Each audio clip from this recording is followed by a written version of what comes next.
আসসালামু আলাইকুম সবাইকে। কি অবস্থা সবার? আশা করি সবাই অনেক বেশি ভালো আছি। তো জেননের অনলাইন ফ্রি ক্লাসে সবাইকে স্বাগতম। আজকে হচ্ছে আমাদের সরলরেখা চ্যাপ্টার। তো আমাদের এইচএসসি ২৬ ব্যাচের পরীক্ষা কিন্তু খুবই সন্নিকটে। তো এই কারণে হচ্ছে জেননের পক্ষ থেকে মূলত এমসিকিউ ক্লাসের আয়োজন করা আর কি। তো আজকে হচ্ছে আমাদের প্রথম লেকচার পুরোপুরি হবে না, এই লেকচারটা আসলে অর্ধেক হবে সরলরেখা লেকচার থেকে। যে যে বিষয়গুলো পড়া লাগবে আমরা সেই বিষয়গুলো ভালো করে দেখব। এবং এই সরলরেখা চ্যাপ্টারটা এমসিকিউ এর জন্য খুবই গুরুত্বপূর্ণ। শুধুমাত্র একাডেমিকের জন্য যে বিষয়টা তা কিন্তু না, একাডেমিক প্লাস অ্যাডমিশন দুইটার জন্যই এই চ্যাপ্টারটা খুবই খুবই গুরুত্বপূর্ণ একটি চ্যাপ্টার। তো তাহলে আমরা শুরু করি। প্রথমে আমরা সরলরেখার খুবই সহজ একটা টপিক, স্থানাঙ্ক টপিকস, যেটা সেখান থেকে পড়বো হচ্ছে স্থানাঙ্ক ব্যবস্থা আর কি। তো আমরা সকলেই কিন্তু জানি আমাদের দুই ধরনের স্থানাঙ্ক সম্পর্কে ধারণা আছে। একটা হচ্ছে কার্তেশীয় স্থানাঙ্ক এবং আরেকটা হচ্ছে পোলার স্থানাঙ্ক। তো আমি যদি বলি যে স্থানাঙ্ক ব্যবস্থার আসলে কাজটা কি বা স্থানাঙ্ক দিয়ে কি করে, তো আমাদের এই চ্যাপ্টারে মূলত স্থানাঙ্কের কাজ হচ্ছে কোনো একটা বিন্দুর অবস্থান সঠিকভাবে নির্ণয় করার জন্য স্থানাঙ্কটা ব্যবহার করা হয়। অর্থাৎ কার্তেশীয় এবং পোলার স্থানাঙ্কের কাজ কিন্তু সেম কাজ, যে কোনো একটা বিন্দুর অবস্থান সঠিকভাবে নির্ণয় করা। এটাই হচ্ছে কার্তেশীয় এবং পোলার স্থানাঙ্কের কাজ। এখন প্রথমে আমরা কার্তেশীয় স্থানাঙ্ক সম্পর্কে এবং পোলার স্থানাঙ্ক সম্পর্কে একটু বেসিক আইডিয়াটা নেই। তো আমরা কিন্তু সবাই জানি, এটা যদি একটা সমতল চিন্তা করি, এই সমতলের উপর দুইটা সরলরেখা আঁকলাম, যে দুইটা সরলরেখা পরস্পর লম্বভাবে ছেদ করে, তো আনুভূমিক বরাবর যে রেখাটা আছে সেটাকে আমরা বলি হচ্ছে এক্স অক্ষ, এবং লম্ব বরাবর যে রেখাটা আছে সেটাকে বলি হচ্ছে কি ওয়াই অক্ষ। আর এরা যেই বিন্দুতে ছেদ করে সেই বিন্দুকে আমরা আসলে বলি হচ্ছে মূল বিন্দু বা অরিজিন, যেটাকে আসলে ও দ্বারা প্রকাশ করা হয়। তো এই মূল বিন্দু থেকে আসলে টোটাল 4টা ডিরেকশন আছে। একটা হচ্ছে মূল বিন্দু থেকে ডান দিকে, আরেকটা হচ্ছে বাম দিকে, উপরের দিকে, নিচের দিকে, টোটাল 4টা ডিরেকশন আছে। এবং এই দুইটা সরলরেখা এই সমতলকে টোটাল 4টা ভাগে ভাগ করছে। আমরা প্রথমটাকে বলি হচ্ছে, এইটাকে বলি, এখান থেকে শুরু করি, এটাকে বলি হচ্ছে প্রথম চতুর্ভাগ, এইটা হচ্ছে আমাদের দ্বিতীয় চতুর্ভাগ, এইটা হচ্ছে আমাদের তৃতীয় চতুর্ভাগ, এবং এইটা হচ্ছে আমাদের চতুর্থ চতুর্ভাগ। এটা কিন্তু আমরা সবাই জানি, প্রথম, দ্বিতীয়, তৃতীয় এবং চতুর্থ। তো মূল বিন্দু থেকে এক্স অক্ষ বরাবর ডান দিকের ভ্যালুগুলো হচ্ছে পজিটিভ, বাম দিকের ভ্যালুগুলো হচ্ছে নেগেটিভ। মূল বিন্দু থেকে ওয়াই অক্ষ বরাবর উপরের দিকে ভ্যালুগুলো পজিটিভ, নিচের দিকে ভ্যালুগুলো কি নেগেটিভ। তো এই কার্তেশীয় স্থানাঙ্ক ব্যবস্থায় একটা বিন্দুর অবস্থান বলতে আমরা মূলত কি বুঝি সেটাই এখন আমরা দেখব। তো ধরলাম কোনো একটা বিন্দু আমাদের প্রথম চতুর্ভাগে আছে, এটা হচ্ছে আমাদের প্রথম চতুর্ভাগে বিন্দুটা অবস্থিত। তো কার্তেশীয় স্থানাঙ্ক ব্যবস্থায় একটা বিন্দুর অবস্থান বলতে আমরা বুঝি মূল বিন্দু থেকে ওই বিন্দুটা এক্স অক্ষ বরাবর কি পরিমাণ দূরত্বে আছে এবং ওয়াই অক্ষ বরাবর কি পরিমাণ দূরত্বে আছে, এটাই হচ্ছে কার্তেশীয় স্থানাঙ্ক ব্যবস্থায় একটা বিন্দুর অবস্থান। যেমন আমি যদি বলি এই বিন্দুতে পৌঁছানোর জন্য আমি কোথা থেকে শুরু করব, মূল বিন্দু থেকে শুরু করব। তো মূল বিন্দু থেকে এক্স অক্ষ বরাবর আমি কিন্তু বাম দিকে গেলে বিন্দুটা পাবো না, এক্স অক্ষ বরাবর আমি যাব কোন দিকে, এক্স অক্ষ বরাবর আমি যাব হচ্ছে ডান দিকে। তো ডান দিকে আমি হচ্ছে যদি এক্স একক যাই, এক্স পরিমাণ যাই, এরপর যখন ঠিক বিন্দুটার নিচে আসবো তখন উপরের দিকে যাব, এটা হচ্ছে আমাদের কি ওয়াই। তো এই যে কার্তেশীয় স্থানাঙ্ক ব্যবস্থায় একটা বিন্দুর অবস্থানকে আসলে এইভাবে প্রকাশ করা হয় এক্স কমা ওয়াই, যেখানে এক্স হচ্ছে বিন্দুটার ভুজ এবং ওয়াই হচ্ছে বিন্দুটার কোটি। তার মানে কার্তেশীয় স্থানাঙ্ক ব্যবস্থায় একটা বিন্দুর অবস্থান হচ্ছে ভুজ কমা কোটি। ভুজ দ্বারা কি বুঝি, সে মূল বিন্দু থেকে এক্স অক্ষ বরাবর কি পরিমাণ গেছে এবং ওয়াই অক্ষ বরাবর কি পরিমাণ গেছে। কোটি দ্বারা বুঝি হচ্ছে ওয়াই অক্ষ বরাবর কি পরিমাণ গেছে। আচ্ছা, তো খেয়াল করি আমাদের বিন্দুটা যদি এইখানে থাকতো, মানে দ্বিতীয় চতুর্ভাগে থাকতো, এখন কিন্তু আমরা মূল বিন্দু থেকে এক্স অক্ষ বরাবর বাম দিকে আসতাম। এই কারণে আমরা একটা মাইনাস দিয়ে লিখি। এই মাইনাস দ্বারা বোঝাচ্ছে যে এক্স অক্ষ বরাবর বাম দিকে গেছি আমরা, মাইনাস দ্বারা বোঝাচ্ছে এক্স অক্ষ বরাবর বাম দিকে, এবং ওয়াই অক্ষ বরাবর কোন দিকে যাওয়া লাগতেছে, উপরের দিকে। অর্থাৎ এই বিন্দুটার স্থানাঙ্ক আসলে হবে হচ্ছে মাইনাস এক্স কমা ওয়াই। আচ্ছা, কারণ ভুজটা এখানে নেগেটিভ, এক্স অক্ষ বরাবর বাম দিকে আসছে, কোটিটা হচ্ছে কি পজিটিভ। এরপরে যখন আমরা নিচের তৃতীয় চতুর্ভাগের ক্ষেত্রে যদি খেয়াল করি তাহলে এক্স অক্ষ বরাবর বাম দিকে, ওয়াই অক্ষ বরাবর নিচের দিকে, অর্থাৎ এই বিন্দুটার স্থানাঙ্ক হবে -x, -y, কারণ এক্স অক্ষ বরাবর বাম দিকে আসছি এবং ওয়াই অক্ষ বরাবর নিচের দিকে আসছি। এবং আমি যদি চতুর্থ চতুর্ভাগের কথা চিন্তা করি, চতুর্থ চতুর্ভাগে বিন্দুটা যদি এখানে থাকে তাহলে এক্স অক্ষ বরাবর ডান দিকে এবং ওয়াই অক্ষ বরাবর নিচের দিকে, অর্থাৎ এই বিন্দুটার স্থানাঙ্ক হবে x, -y। তো এই ছিল হচ্ছে আমাদের কার্তেশীয় স্থানাঙ্ক ব্যবস্থায় একটা বিন্দুর অবস্থান। আচ্ছা, এরপরে আমরা শিখব হচ্ছে পোলার স্থানাঙ্ক ব্যবস্থায় একটা বিন্দুর অবস্থান বলতে আমরা কি বুঝি। তো পোলার স্থানাঙ্ক ব্যবস্থায় মূলত একটা রশ্মি থাকে এরকম,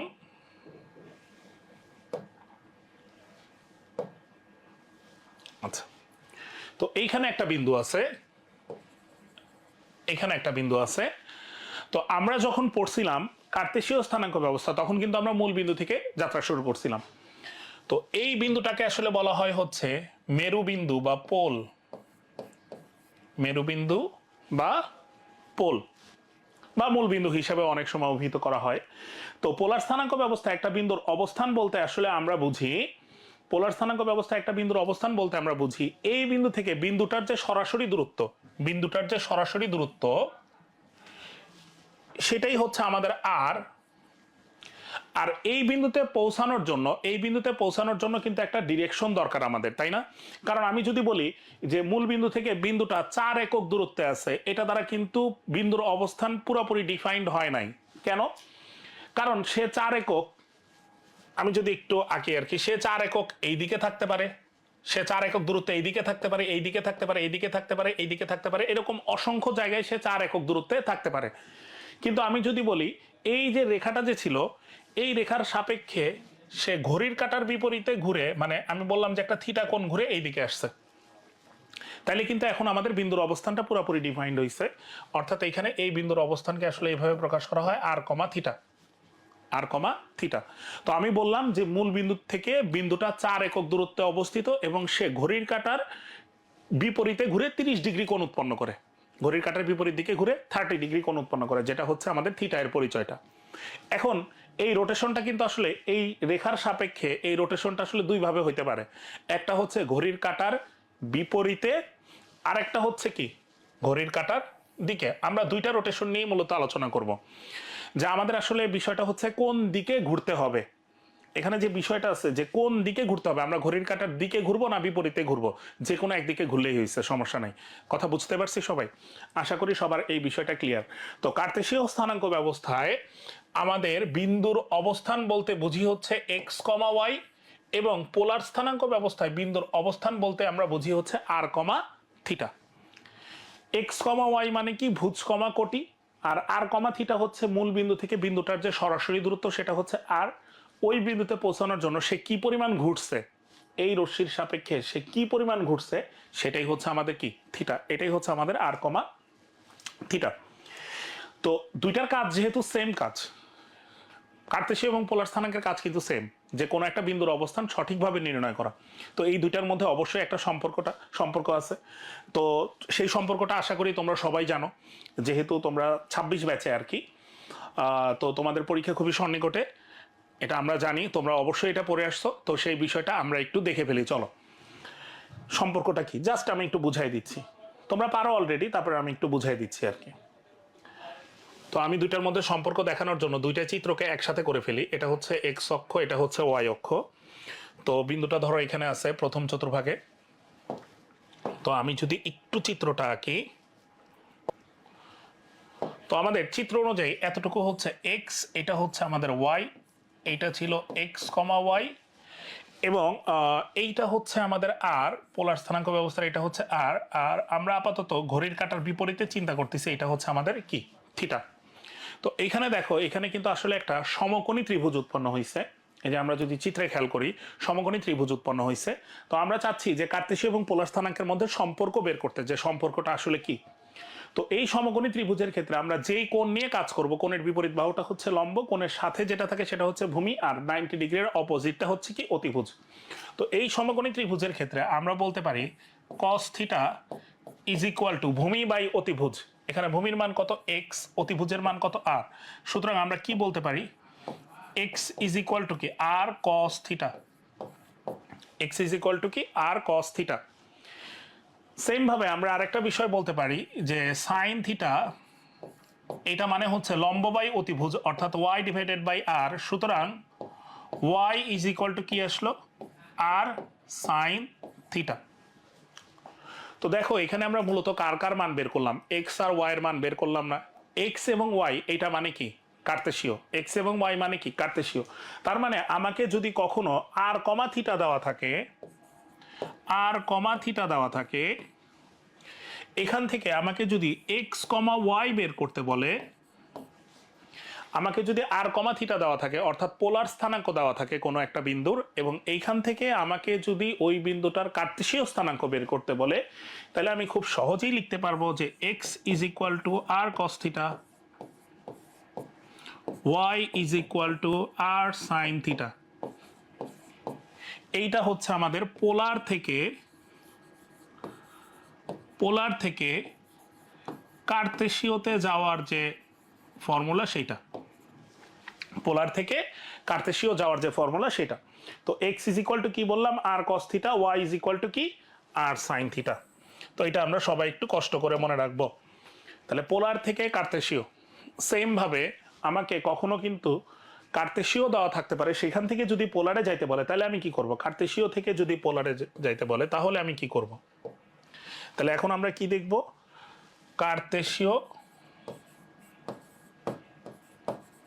কার্তেশীয় থেকে পোলার,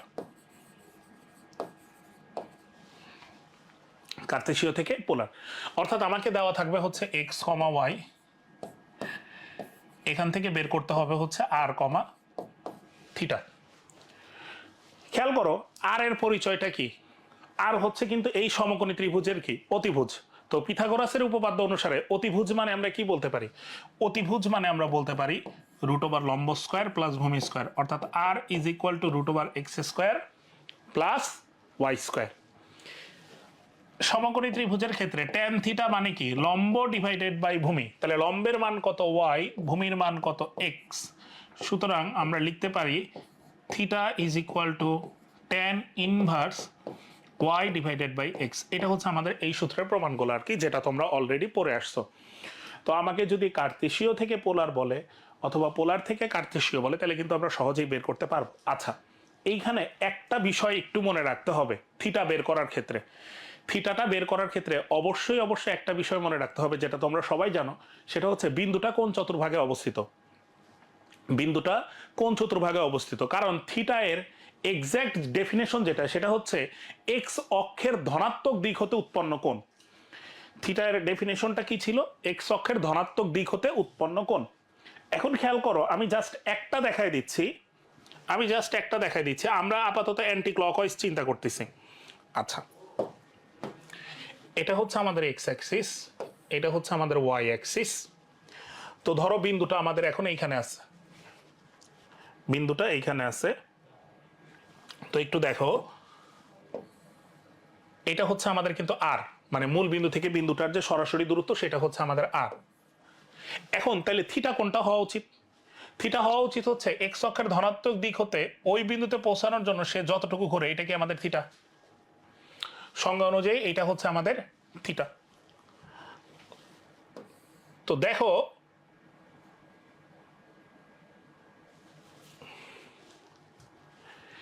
এতটুকু আমাদের কি মাইনাস এক্স, এইটুকু আমাদের কি ওয়াই, মাইনাস এক্স ওয়াই, কারণ বিন্দুটার স্থানাঙ্ক হচ্ছে মাইনাস এক্স কমা ওয়াই, তার মানে বিন্দুটা দ্বিতীয় চতুর্ভাগে আছে।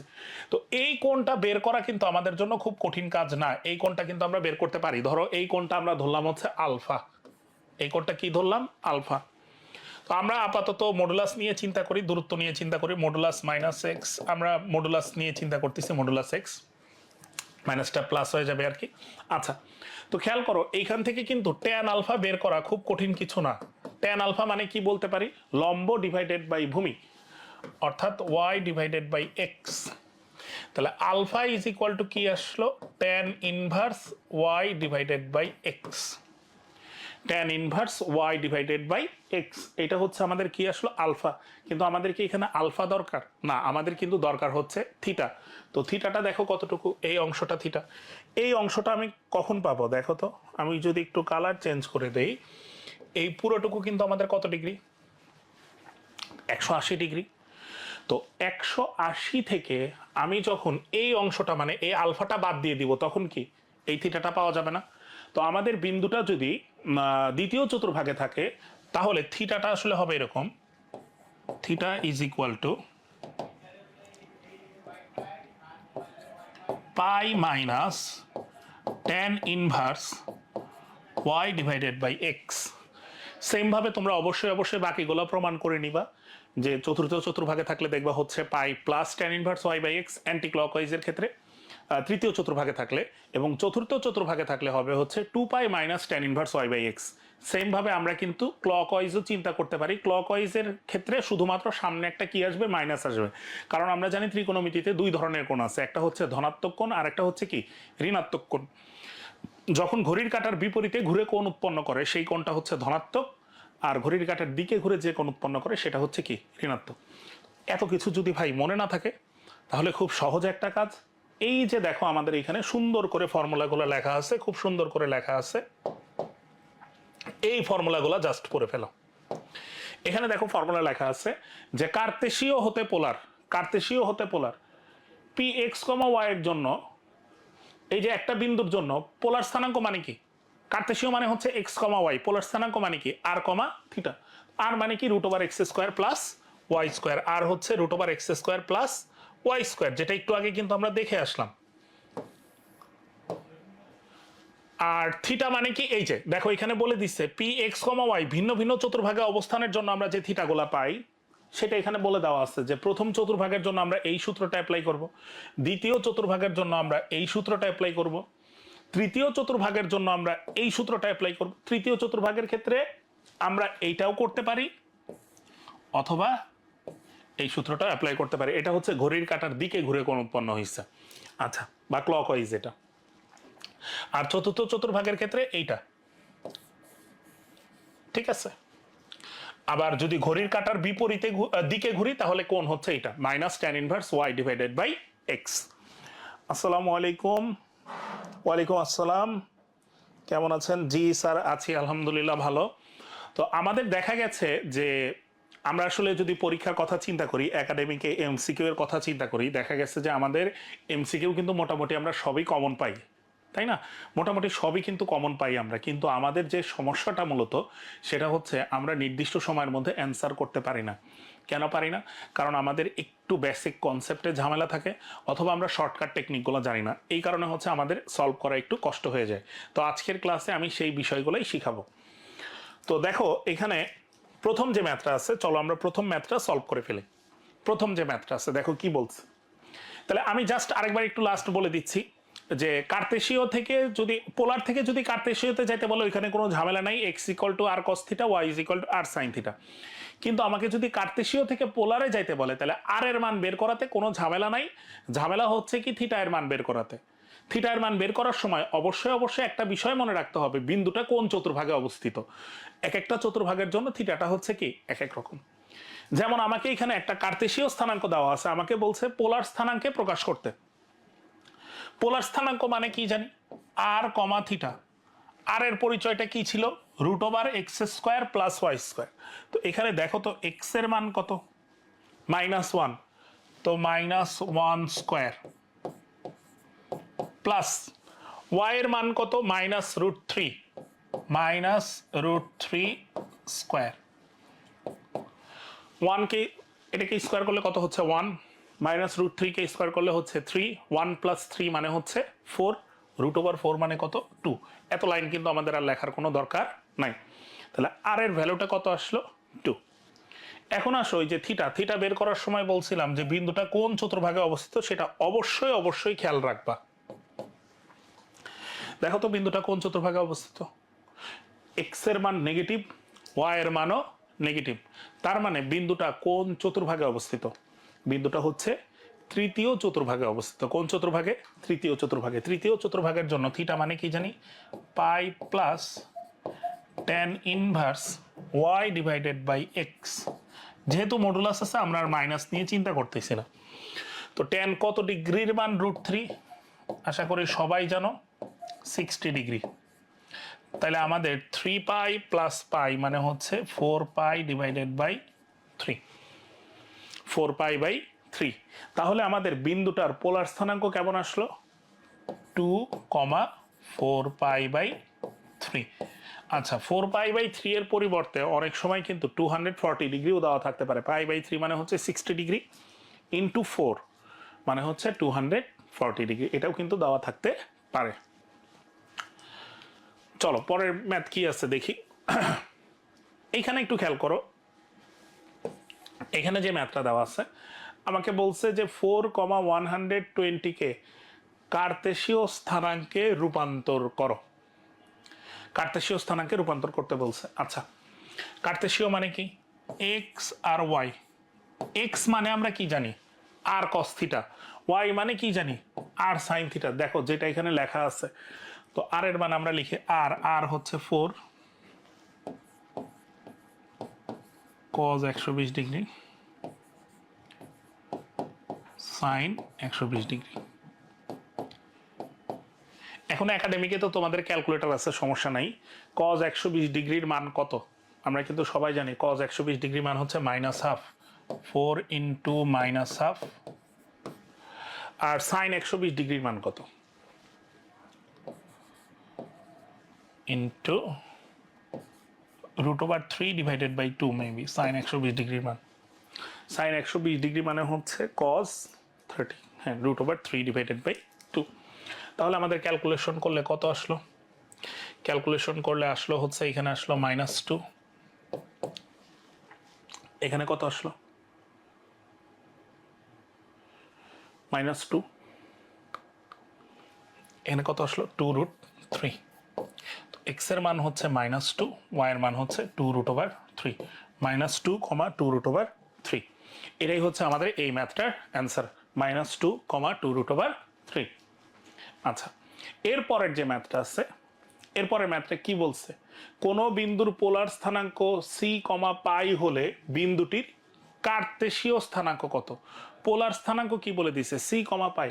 কার্তেশীয় স্থানাঙ্ক আবারও সেম প্রশ্ন। এক্স মানে কি জানি? আর কস থিটা। দেখো এখানে আর এর মান কত? সি। কস থিটা এর মান কত? পাই। ওয়াই ইজ ইকুয়াল টু কি জানি? আর সাইন থিটা, তাহলে সি সাইন পাই। এখন আসো, cos 180 ডিগ্রি, এটার মান হচ্ছে -1, তাহলে এখানে কত আসতেছে? -c। সাইন 180 ডিগ্রি, এটার মান হচ্ছে 0, তার মানে c ইন্টু 0 মানে কত আসলো? 0। তাহলে আমাদের স্থানাঙ্কটা কেমন হলো? -c, 0। তো কার্তেশীয় স্থানাঙ্কটা হচ্ছে -c, 0। কোন বিন্দুর পোলার স্থানাঙ্ক 3,90 ডিগ্রি হলে বিন্দুটির কার্তেশীয় স্থানাঙ্ক কত? আবারও সেম প্রশ্নটাই আছে। তো চলো আমরা সলভ করে ফেলি। এক্স ইজ ইকুয়াল টু কি জানি? আর কস থিটা। তো আর এর মান কত? 3, কস থিটা এর মান কত? 90 degree. Y is equal to R sine theta, 3 sine 90 degree. আমরা কিন্তু এমসিকিউ সলভ করার সময় কখনোই সূত্রটা লিখবো না, এই x equal to R cos theta, Y is equal to R sine theta, এগুলো লিখতে গেলে কিন্তু আসলে আমাদের সময়টা নষ্ট হবে। তো আমাদের সময় নষ্ট করা যাবে না, আমরা ডিরেক্ট কি মান বসাই দিব। সূত্রটা আমাদের থাকবে কি? মাথায় থাকবে সূত্রটা, ঠিক আছে? জাস্ট আমরা মানগুলো বসাই দিব। cos 90 ডিগ্রির মান 0, তাহলে 0 ইন্টু 3 মানে হচ্ছে 0। সাইন 90 ডিগ্রির মান হচ্ছে 1, তাহলে আমাদের এক্স এর মান আসলো হচ্ছে 0, ওয়াই এর মান আসলো 3, তাহলে 0,3। এটাই হচ্ছে আমাদের এই ম্যাথটার অ্যান্সার। পরবর্তী কি ম্যাথ দেওয়া আছে আমরা একটু দেখি। আচ্ছা, এরপরের যে ম্যাথটা দেওয়া আছে, কার্তেশীয় থেকে পোলার সমীকরণের পারস্পরিক রূপান্তর। পারস্পরিক রূপান্তর। আচ্ছা, সহজ ভাষায় বলতে গেলে কোনো একটা সমীকরণের মধ্যে আমরা কোনো একটা সমীকরণকে তখনই কার্তেশীয় সমীকরণ বলবো যখন আমরা দেখব যে ওই সমীকরণের মধ্যে এক্স আর ওয়াই আছে। ওই সমীকরণের মধ্যে কি আছে? এক্স আছে এবং ওয়াই আছে। তাহলে ওই সমীকরণটাকে আমরা কি বলবো? কার্তেশীয় সমীকরণ। আচ্ছা, আর পোলার সমীকরণ কখন বলবো আমরা? যখন আমরা দেখব যে কোনো একটা সমীকরণের মধ্যে যদি আর আর থিটা থাকে, তখন সেই সমীকরণকে আমরা বলবো হচ্ছে পোলার সমীকরণ। আর আর থিটা থাকলে সেই সমীকরণকে কি বলবো? পোলার সমীকরণ। এবং এক্স আর ওয়াই থাকলে কি বলবো? কার্তেশীয় সমীকরণ। এইটা রূপান্তর করা খুবই সহজ কাজ, কঠিন কিছুই না। সূত্রটা তোমরা সবাই জানো। এক্স ইকুয়াল টু কি পড়ে আসছো? আর কস থিটা। জাস্ট আমি এখানে আবার একটু লিখে দিচ্ছি এবং বলে দিচ্ছি ওয়াই ইজ ইকুয়াল টু কি? R sine theta. আরেকটা বিষয় পড়ে আসছো, আর মানে পড়ে আসছো হচ্ছে root over x square plus y square.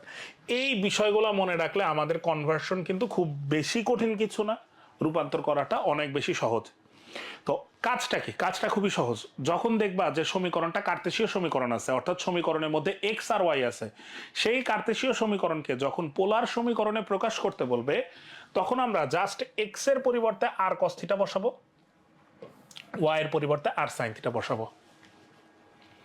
কি বললাম? কার্তেশীয় থেকে যদি পোলারে যেতে বলে তাহলে এক্স এর পরিবর্তে কি বসাবো? আর কস থিটা। ওয়াই এর পরিবর্তে কি বসাবো? আর সাইন থিটা। আর যখন আমাদের পোলার থেকে কার্তেশীয়তে যাইতে বলবে, পোলার থেকে কার্তেশীয়, তার মানে ঘটনাটা কি? উল্টা।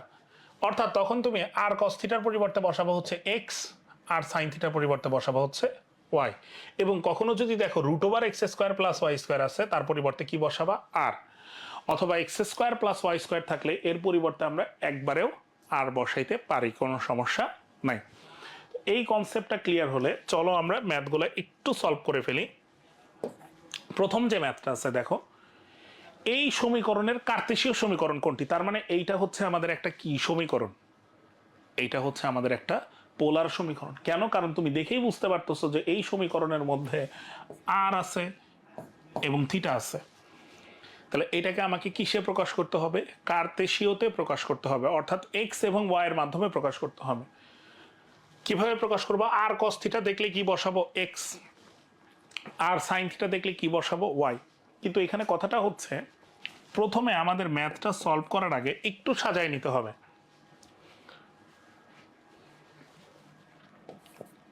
ত্রিকোণমিতির এই সূত্রটা তোমাদের সবার পড়ার কথা।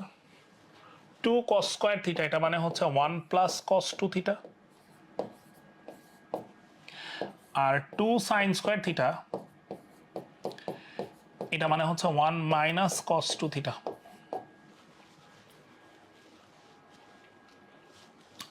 2 cos square theta 1 plus cos 2 theta, 2 sin square theta 1 minus cos 2 theta.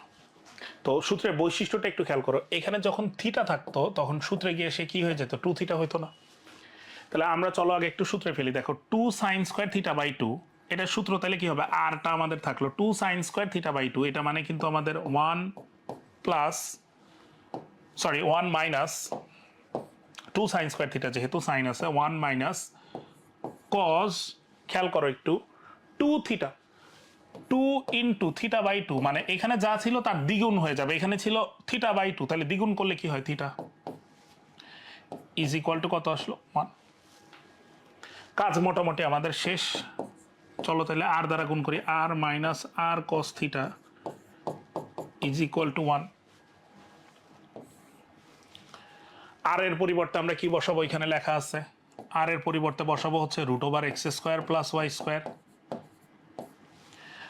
আর কস থিটা, এটার পরিবর্তে কি বসাবো? X minus x is equal to 1। একটা, তার মানে এটাই হচ্ছে আমাদের কি? কার্তেশীয় সমীকরণ। এখন এই সমীকরণের মধ্যে একটা রুট আছে, তো সমীকরণটাকে আদর্শ ফরম্যাটে নেওয়ার জন্য আমরা রুটটা রাখতে চাচ্ছি না, তো রুটটাকে এক পাশে রাখবো।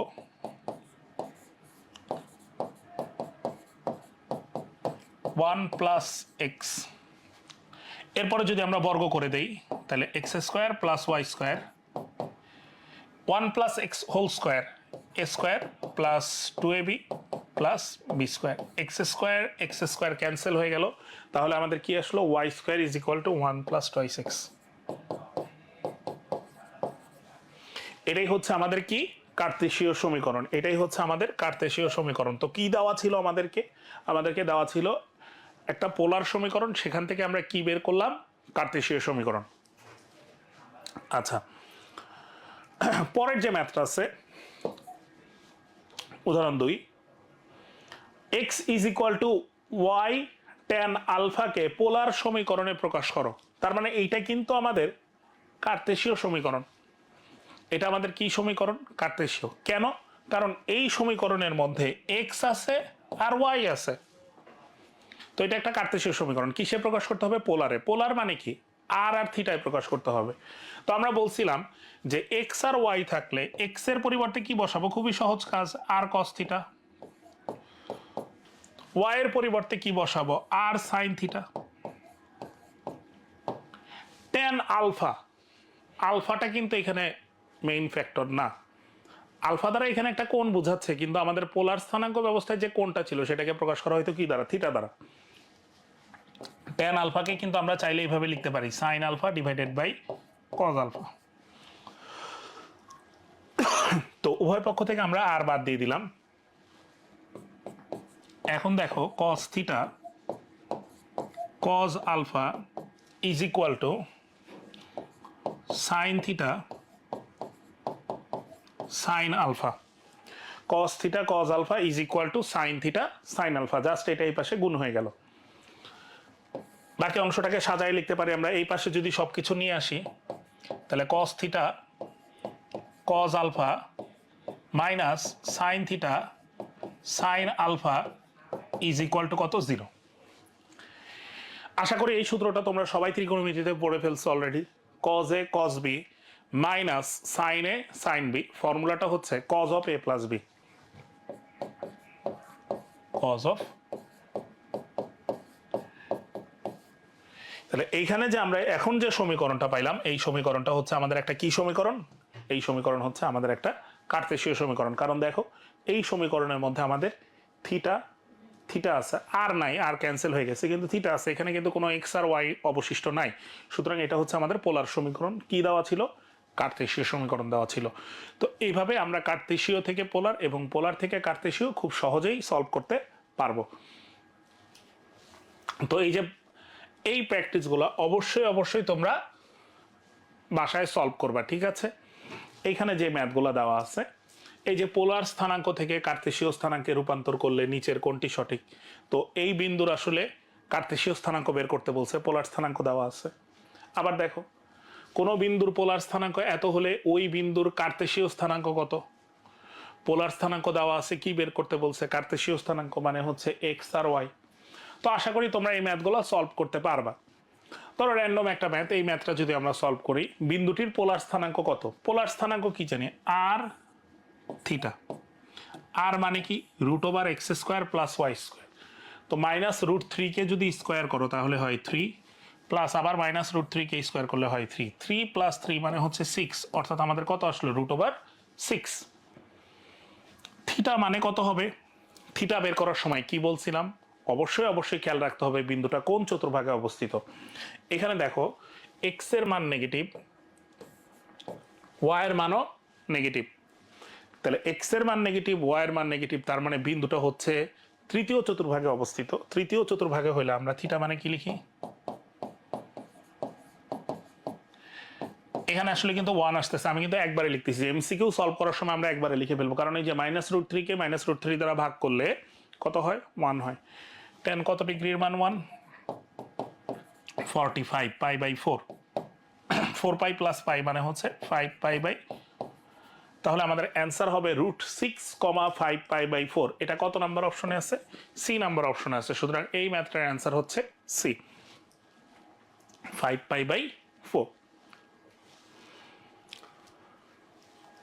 তাহলে এই টাইপের ম্যাথ কার্তেশীয় থেকে পোলার এবং পোলার থেকে কার্তেশীয় যে রূপান্তরটা দেখলাম, একটা হচ্ছে কি বিন্দু রূপান্তর করলাম আর কি স্থানাঙ্কের মাধ্যমে।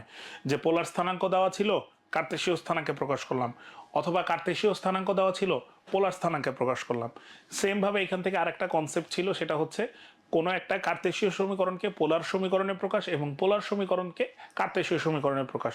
তো সরল রেখার জন্য সরল রেখা থেকে এই চ্যাপ্টারের এইটা তোমরা সবাই একদম স্টার মার্ক করে রাখতে পারো। এইখান থেকে একটা এমসিকিউ আসার সম্ভাবনা অনেক অনেক অনেক বেশি। এখান থেকে বলতে পারো যে একটা এমসিকিউ তোমাদের বোর্ড পরীক্ষায় অবশ্যই অবশ্যই আসবে। একাডেমিক অ্যাডমিশনে তো বরাবরই আসে, বোর্ড পরীক্ষা আসার সম্ভাবনা অনেক বেশি। তো এখান থেকে হয় এমসিকিউ পাবা অথবা ক নাম্বার একটা প্রশ্ন পাবাই এই অংশটা থেকে। এখান থেকে খ আর গ দেওয়ার কিছু নাই, এখান থেকে হয় একটা ক নাম্বার প্রশ্ন পাবা সিকিউ এর, ক নাম্বারটা পাবা, অথবা একটা এমসিকিউ পাবা। তার মানে এই টপিক্সটা আমরা যেটা পড়লাম কার্তেশীয় থেকে পোলার এবং পোলার থেকে কার্তেশীয়, এটা খুবই খুবই গুরুত্বপূর্ণ। এরপরে আসো দূরত্ব সংক্রান্ত যে বিষয়গুলো আছে, জাস্ট আমরা একটু এখানে একটু বুঝাই। এইটা জানো তোমরা, এটা হচ্ছে আমাদের এক্স অক্ষ,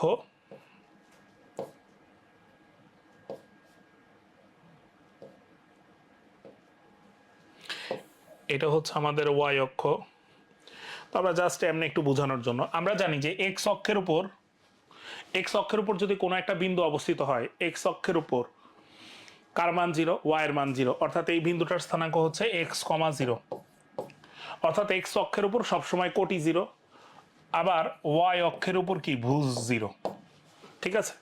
তার মানে এক্স অক্ষের উপর ওয়াই এর মান 0, ওয়াই অক্ষের উপর এক্স এর মান 0, এটা তোমরা সবাই জানো। তো ধরো কোনো একটা বিন্দু এইখানে আছে, এটাকে আমরা বললাম হচ্ছে এক্স কমা ওয়াই। তো আমরা দেখতে পাচ্ছি যে এতটুকু এই অংশটা হচ্ছে আমাদের এক্স, এবং এই যে অংশটা আছে এই অংশটা হচ্ছে ওয়াই, এক্স ওয়াই।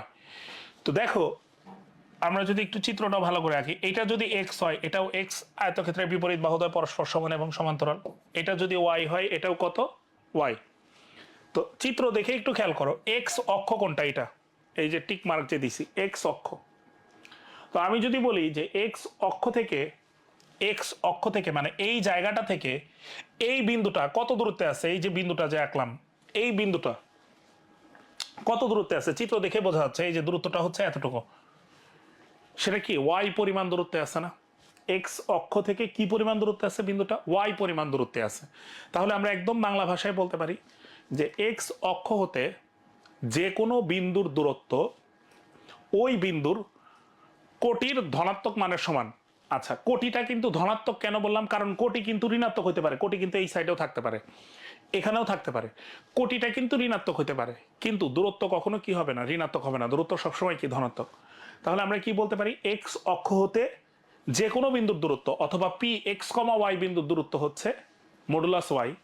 সেম ভাবে ওয়াই অক্ষ হতে, এখানে যদি চিত্রটা খেয়াল করো, ওয়াই অক্ষ হতে এই বিন্দুটা কি পরিমাণ দূরত্বে আছে, এক্স পরিমাণ দূরত্বে আছে, অর্থাৎ ওয়াই অক্ষ হতে যে কোনো বিন্দুর দূরত্ব হচ্ছে মডুলাস এক্স, যেটা এখানে লেখা আছে। দেখো এখানে সবগুলা কথাই লেখা আছে। এক্স অক্ষের উপর কোনো বিন্দুর ওয়াই এর স্থানাঙ্ক 0 এবং বিন্দুটা হচ্ছে এ কমা 0, মানে বিন্দুটার বৈশিষ্ট্য হচ্ছে এ কমা 0। ওয়াই অক্ষের উপর কোনো বিন্দুর এক্স এর স্থানাঙ্ক 0 এবং বিন্দুটা হচ্ছে 0 কমা বি। এক্স অক্ষ হতে যেটা একটু আগে বললাম কোনো বিন্দুর দূরত্ব ওই বিন্দুর ওয়াই এর স্থানাঙ্ক অর্থাৎ কোটির সমান এবং দূরত্ব হচ্ছে মডুলাস ওয়াই। মডুলাস কেন দিছে, কারণ দূরত্ব ঋণাত্মক হতে পারে না। ওয়াই অক্ষ হতে কোনো বিন্দুর দূরত্ব, কোনো বিন্দুর এক্স এর স্থানাঙ্ক দূরত্ব হচ্ছে এক্স এর স্থানাঙ্ক অর্থাৎ কোটির সমান, যেটা হচ্ছে মডুলাস এক্স। আচ্ছা, এই বিষয়টা অনেক বেশি কাজে লাগে যে দুই বিন্দুর মধ্যবর্তী দূরত্ব, যে ধরো এটা হচ্ছে আমাদের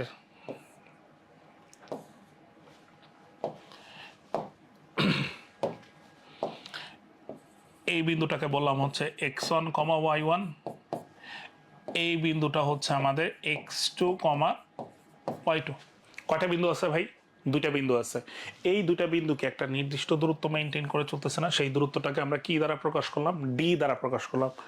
তো এই দুই বিন্দুর মধ্যবর্তী দূরত্ব নির্ণয়ের সূত্রটা কিন্তু তোমরা সবাই পড়ে আসছো, √(x1 - x2 whole square plus y1 - y2 whole square. এটা আমরা মূলত ক্লাস 9-10 থেকে পড়ে আসছি, 9-10 হায়ার ম্যাথেও কিন্তু এই চ্যাপ্টারটা আছে, স্থানাঙ্ক জ্যামিতি চ্যাপ্টারে এই ফর্মুলাটা আছে, দুই বিন্দুর মধ্যবর্তী দূরত্ব। আচ্ছা, তো বিন্দু দুটা যদি কার্তেশীয় আকারে দেওয়া থাকে, কি আকারে দেওয়া থাকে, কার্তেশীয় আকারে দেওয়া থাকে, তাহলে বিন্দু দুটার দূরত্ব বের করার সিস্টেম হচ্ছে এটা। আর যদি পোলার আকারে দেওয়া থাকে, তুমি চাইলে দুইভাবে করতে পারো।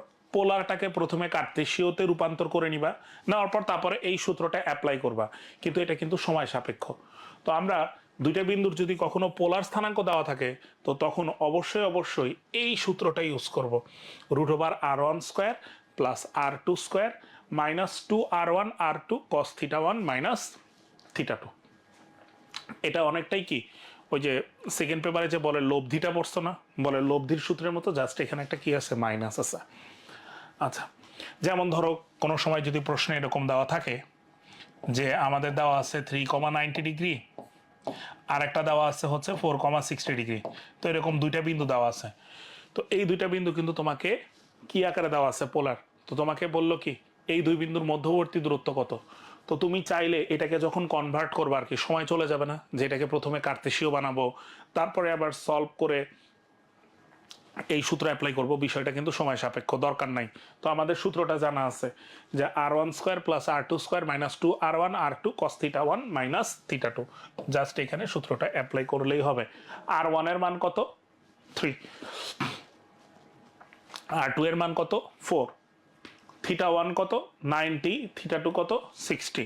কোনটা θ1 ধরবা, কোনটা θ2 ধরবা, কোনটা r1 ধরবা, কোনটা r2 ধরবা, এখানে কোনো সমস্যা নাই। কেন সমস্যা নাই? কারণ এখানে ভাই কজ আছে। তুমি যদি θ1 থেকে θ2টা বাদ দিয়ে দাও, যদি দেখো পজিটিভ আসতেছে, তাহলে তো সমস্যা নেই। যদি নেগেটিভ আসে, ধরো তুমি এখানে করলা যে 60 মাইনাস 90 করলা, 60 মাইনাস, তাহলে মাইনাস 30 আসলো না? তো কজের ভিতরে নেগেটিভ থাকলে সেটা অটোমেটিক কি হয়ে যায়, পজিটিভ হয়ে যায়। তো এখানে টেনশনে কিছু নাই, ঠিক আছে? তো এই সূত্র অ্যাপ্লাই করে আমরা খুব সহজেই দুই বিন্দুর মধ্যবর্তী দূরত্ব নির্ণয় করতে পারি। যখন বিন্দুটা কি আকারে দেওয়া থাকবে, পোলার আকারে দেওয়া থাকবে, তখন আমাদের জন্য বিষয়টা অনেক বেশি সহজ হয়ে যাবে। আচ্ছা, এরপরে যে ম্যাথটা আছে, দূরত্ব সংক্রান্ত যে ম্যাথটা আছে, এই টাইপের ম্যাথ অনেক অনেক ইম্পর্টেন্ট। চলো আমরা ম্যাথটা একটু সলভ করে ফেলি। কি বলছে প্রশ্নে, এক্স অক্ষ এবং -5, -7 বিন্দু থেকে 4, a বিন্দুর দূরত্ব সমান হলে এ এর মান কত। আমাকে এ এর মান বের করতে বলছে। প্রশ্নটা হচ্ছে এরকম, যদি আমি একটু ভেঙে ভেঙে বলি, যে এক্স অক্ষ ও -5, -7 এই দুইটা জায়গা থেকে, এই দুইটা জায়গার কথা কিন্তু এখানে প্রশ্নে বলে দিছে। একটা হচ্ছে কি এক্স অক্ষ, আর একটা হচ্ছে কি -5, -7। তো আমাকে বলছে যে এক্স অক্ষ থেকে 4, a বিন্দুর দূরত্ব যা, -5, -7 থেকে 4, a বিন্দুর দূরত্ব তাই, মানে এই দুইটা দূরত্ব সমান বলে দিছে। তো আমরা একটু আগে বলছি যে এক্স অক্ষ হতে যে কোনো বিন্দুর দূরত্ব ওই বিন্দুর কিসের সমান, কোটির সমান। তাহলে খেয়াল করো, এক্স অক্ষ থেকে 4, a বিন্দুর দূরত্ব কত হবে, এ। আমরা মডুলাস দিলাম, দূরত্ব ঋণাত্মক হতে পারে না। এক্স অক্ষ থেকে 4, a বিন্দুর দূরত্ব কত হবে, এ। বোঝা গেছে? আচ্ছা, এখন আসো, -5, -7 ও 4, a এখানে কয়টা বিন্দু আছে, দুইটা বিন্দু আছে না? দুই বিন্দুর মধ্যবর্তী দূরত্ব নির্ণয়ের সূত্র কি জানি, √ওভার x2 মাইনাস x1 বা x1 মাইনাস x2, অর্থাৎ 4 + 5 whole square, 4 + 5 whole square plus a + 7 whole square.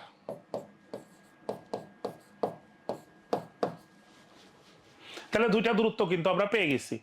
একটা হচ্ছে এক্স অক্ষ থেকে 4, a বিন্দুর দূরত্ব, আর একটা হচ্ছে -5, -7 থেকে 4, a বিন্দুর দূরত্ব। প্রশ্নে তোমাকে এই দুইটা দূরত্ব কি বলে দিছে, সমান। ক্যালকুলেশনের জন্য চলো আমরা বর্গ করি, a স্কয়ার, এখানে যদি রুটটা চলে গেল, 4 + 5 9, 9 কি স্কয়ার করলে কত হয়, 81, plus a square plus 14a plus 49, তাই না? a স্কয়ার কাটাকাটি চলে গেল আমাদের, তাহলে আমাদের 14a ইজ ইকুয়াল টু আসলো হচ্ছে -130। এইটা যোগ করলে, হ্যাঁ 130, এর ভ্যালুটা কত হবে, -130 ডিভাইডেড বাই 14। তো আমরা যদি 2 দ্বারা কাটাকাটি করি, তাহলে এখানে হইতেছে 65 আর নিচে আসতেছে হচ্ছে 7। তাহলে এর মানটা আমাদের কত আসলো, -65 ডিভাইডেড বাই 7। কত নাম্বার অপশনে আছে আমাদের, বি নাম্বার অপশনে আছে। সুতরাং এই ম্যাথটার অ্যান্সার হচ্ছে -65 ডিভাইডেড বাই 7। ঠিক আছে, এরপরে সেম ম্যাথ আশা করি আমরা সলভ করতে পারবো। এক্স অক্ষ ও 2,2 বিন্দু হতে 5, কে বিন্দুর দূরত্ব সমান।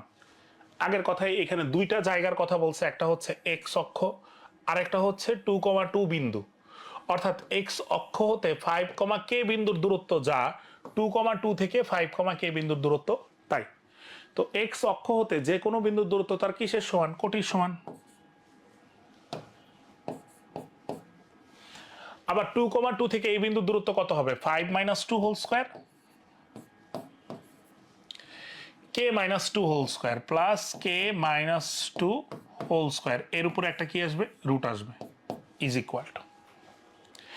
এখন আসো কে স্কয়ার বর্গ করে দিলাম ক্যালকুলেশনের জন্য। 5 - 2 মানে হচ্ছে 3, তাহলে হলো কত? 9। কে স্কয়ার মাইনাস 4k প্লাস 4, কে স্কয়ার চলে গেল, তাহলে এটা এই পাশে নিয়ে আসলে হয় 4k ইজ ইকুয়াল টু 13। সুতরাং এইখান থেকে আমাদের কে এর ভ্যালুটা কত আসতেছে? 13 ডিভাইডেড বাই 4। কে এর ভ্যালুটা কত আসতেছে? 13 ডিভাইডেড বাই 4। তাহলে এটা কত নাম্বার অপশনে আছে? এটা আমাদের ডি নাম্বার অপশনে আছে। সুতরাং অ্যান্সার হচ্ছে 13 ডিভাইডেড বাই 4। তো এটাই ছিল হচ্ছে আমাদের দূরত্ব সংক্রান্ত যে ম্যাথটা। আশা করি সবাই বুঝতে পারছো। এরপরে আমরা যে বিষয়টা দেখব সেটা হচ্ছে এই যে এই সূত্রটা কিন্তু তোমাদের জানা আছে, এখানে সূত্রটা লেখা আছে Px1, y1 এবং Qx2, y2 বিন্দুদ্বয়ের সংযোজক রেখাংশকে আর বিন্দুটি, এই বিন্দুটি x, y বিন্দুটি m1:m2 অনুপাতে অন্তর্বিভক্ত করলে, কি করলে? অন্তর্বিভক্ত করলে আর বিন্দুর স্থানাঙ্ক কত? কিসের স্থানাঙ্ক বের করতে বলছে? আর বিন্দুটার স্থানাঙ্ক। এই সূত্রটা আশা করি তোমাদের সবার মনে আছে। x is equal to m1x2 plus m2x1 divided by m1 plus m2, আর যখন y লিখবো y is equal to m1y2 plus m2y1 divided by m1 plus m2। ঠিক আছে, এই কথাটাই যদি আমাদের বহির্বিভক্তের পরিবর্তে যদি অন্তর্বিভক্ত বলে দেয়, বহির্বিভক্তের পরিবর্তে যদি কি বলে দেয়? অন্তর্বিভক্ত বলে দেয়। সরি, এটা তো অন্তর্বিভক্ত দেওয়া আছে, ভুল বললাম, এটা তো আমাদের অলরেডি অন্তর্বিভক্ত দেওয়া আছে। অন্তর্বিভক্তের পরিবর্তে যদি বহির্বিভক্ত বলে দেয়, তাহলে সূত্রের প্রত্যেকটা জায়গায়, প্রত্যেকটা প্লাসের জায়গায় জাস্ট মাইনাস হবে। প্রত্যেকটা প্লাসের জায়গায় জাস্ট কি হবে? মাইনাস হবে। আচ্ছা, তাহলে অন্তর্বিভক্ত বললে কি প্লাস, বহির্বিভক্ত বললে কি মাইনাস। আচ্ছা, এই ম্যাথটা সলভ করার জন্য আমরা একটা ট্রিক্স শিখতে পারি, যেটা জানা থাকলে সলভ করা অনেক বেশি সহজ হয়ে যাবে। তো আমরা যদি প্রথমে দেখো প্রশ্নটা একটু পড়ি। 1,4 এবং 9,12 বিন্দুদ্বয়ের সংযোজক রেখা যে বিন্দুতে 3:5 অনুপাতে অন্তর্বিভক্ত হয় তার কি বলছে? স্থানাঙ্ক। আচ্ছা, তো অন্তর্বিভক্ত বলে আমরা আগে একটু সূত্রটা লিখি, সূত্রের বৈশিষ্ট্যটা একটু খেয়াল করি। চলো, প্রত্যেক ক্ষেত্রে আমরা কিন্তু দেখতে পাচ্ছি নিচে হবে কি m1 প্লাস m2, এখানেও নিচে কি হবে? m1 প্লাস m2, আর এখানে কি m1x2 প্লাস m2x1, এখানে কি m1y2 প্লাস m2y1। সূত্রটার দিকে আমরা একটু ভালো করে খেয়াল করি। যেহেতু বলছে মানে ক্যালকুলেশন সহজ করার জন্য, দ্রুত করার জন্য, এমসিকিউ তো ক্যালকুলেশনটা দ্রুত করার জন্য, খেয়াল করো। যেহেতু বলছে অন্তর্বিভক্ত, তাহলে সব জায়গায় প্লাস হবে, কোনো সমস্যা নাই। খেয়াল করো, তুমি যখন এক্স লিখতেছো আর ওয়াই লিখতেছো, প্রত্যেক ক্ষেত্রেই নিচে কিন্তু m1 প্লাস m2 আছে। এটা কিন্তু ভাই কমন টার্ম, প্রত্যেকটার ক্ষেত্রে কি m1 প্লাস m2 আছে। এই যে এখানে m1 কত? 3, m2 কত? 5। তার মানে এখানে যেহেতু বলছে অন্তর্বিভক্ত, তাহলে নিচে কি হবে? m1 প্লাস m2, এটা তো হবে, এটা তো সহজ কথা। বহির্বিভক্ত বললে m1 মাইনাস m2 হতো। m1 প্লাস m2 যদি করি, তাহলে দেখো কি হয়, 3 আর 5 যোগ করলে কত হয়? 8। এখানেও নিচে কত আসবে? তাহলে 8। মানে আমি একবার সূত্র লিখবো, লিখে তারপরে মান বসাবো, ক্যালকুলেশন করব। এমসিকিউ করার জন্য অত সময় আমাদের নাই। ওই যে যে বিষয়টা বললাম যে তোমাদের আসলে এমসিকিউ কমন পড়ে, কিন্তু তোমরা আসলে শেষ করতে পারো না। কেন পারো না? কারণ তোমাদের এই শর্টকাট টেকনিকগুলা বা ক্যালকুলেশনের যে টেকনিক আছে সেগুলো কিন্তু জানা থাকে না। তো না জানার কারণে এই সমস্যাটা হয়। চলো আমরা দেখি কিভাবে সলভ করবো। দেখো, এই বিষয়টা তো কমন, আশা করি এই বিষয়টা বুঝতে পারছো। একটা জিনিস একটু মন দিয়ে শেখো, তাহলে দেখবা পরবর্তীগুলো তোমরা ইজিলি পারতেছো। খেয়াল করো একটু, এখানে বিন্দু আছে দুইটা, একটা হচ্ছে 1,4 আর একটা হচ্ছে 9,12। সূত্রটার দিকে যদি একটু তাকাও, দেখো M1টা কার সাথে গুণ হচ্ছে? x2 এর সাথে গুণ হচ্ছে। M1টা কার সাথে গুণ হচ্ছে? x2 এর সাথে। M2টা কার সাথে গুণ হচ্ছে? x1 এর সাথে। আবার এখানেও খেয়াল করো, M1 কার সাথে গুণ হচ্ছে? y2 এর সাথে। M2 কার সাথে গুণ হচ্ছে? y2 এর সাথে। তো আমরা যদি সহজ ভাষায় চিন্তা করি, তার মানে M1টা, M1 যে অনুপাত আছে সেটা সবসময় কি x2 y2 এর সাথে গুণ হবে। আবার M2 যে অনুপাতটা আছে সেটা সবসময় কার সাথে গুণ হবে? x1 y1। তো তোমাকে যদি এখানে 3:5 দেওয়া থাকে ভাই, তাহলে তুমি যে কাজটা করবে, একদম সহজ ভাষায় বলে দেই, এখানে লিখবা 5, এখানে লিখবা 3, অনুপাতটা ঘুরাই দিবা, দিয়ে গুণ করো, কত হয়? এখানে গুণ করো, কত হয়? ঠিক আছে। তো এখন এই দুইটা আমরা যেহেতু অন্তর্বিভক্ত বলছে, এই দুটো আমরা যদি যোগ করি, 5 আর 27 যোগ করলে কত হয়? 32। ঠিক আছে। 20 আর 36 যোগ করলে কত হয়? 56। তাহলে দেখো আমাদের ক্যালকুলেশন 4, 27টা 56, অর্থাৎ বি দুটার স্থানাঙ্ক হচ্ছে 4,7। বোঝা গেছে? যদি না বুঝে থাকো আবারও জাস্ট আমি একটু বলে দিচ্ছি, লাস্ট বলে দিচ্ছি। দেখো M1 অনুপাতটা গুণ হয় কার সাথে? x2 y2 এর সাথে। এই যে দেখো M1 কার সাথে গুণ হয়েছে? x2, কার সাথে গুণ হয়েছে? y2। আবার M2 অনুপাতটা কার সাথে গুণ হয়? x1 y1। তো এখানে x1 y1 কোনটা ভাই? এইটা। x2 y2 কোনটা ভাই? এইটা। তাহলে এইখানে কে গুণ হবে? এখানে গুণ হবে হচ্ছে M2, আর এখানে গুণ হবে কি? M1। M2 মানে কত? 5। M1 মানে কত? 3। এই যে লিখছি 5, এই যে লিখছি 3, গুণ করা তো খুব সহজ, গুণ করে দাও। 5, 5 আর 1 গুণ করলে 5, 5 আর 4 গুণ করলে 20, 3 আর 9 গুণ করলে 27, 3 আর 12 গুণ করলে কত? 36। যেহেতু অন্তর্বিভক্ত বলছে, এই দুটো যোগ করো, এই দুটা যোগ করো। ঠিক আছে, বোঝা গেছে? আচ্ছা, এরপরে এই যে বহির্বিভক্ত বললে জাস্ট মাইনাস করবা, বহির্বিভক্ত বললে জাস্ট কি করবা? মাইনাস করবা, শেষ, আমাদের কাজ শেষ। তো এইটা আর আসলে সলভ করার কোনো দরকার নাই। আশা করি তোমরা এখন থেকে খুব দ্রুততম সময়ের মধ্যে এই বিষয়গুলো সলভ করতে পারবা।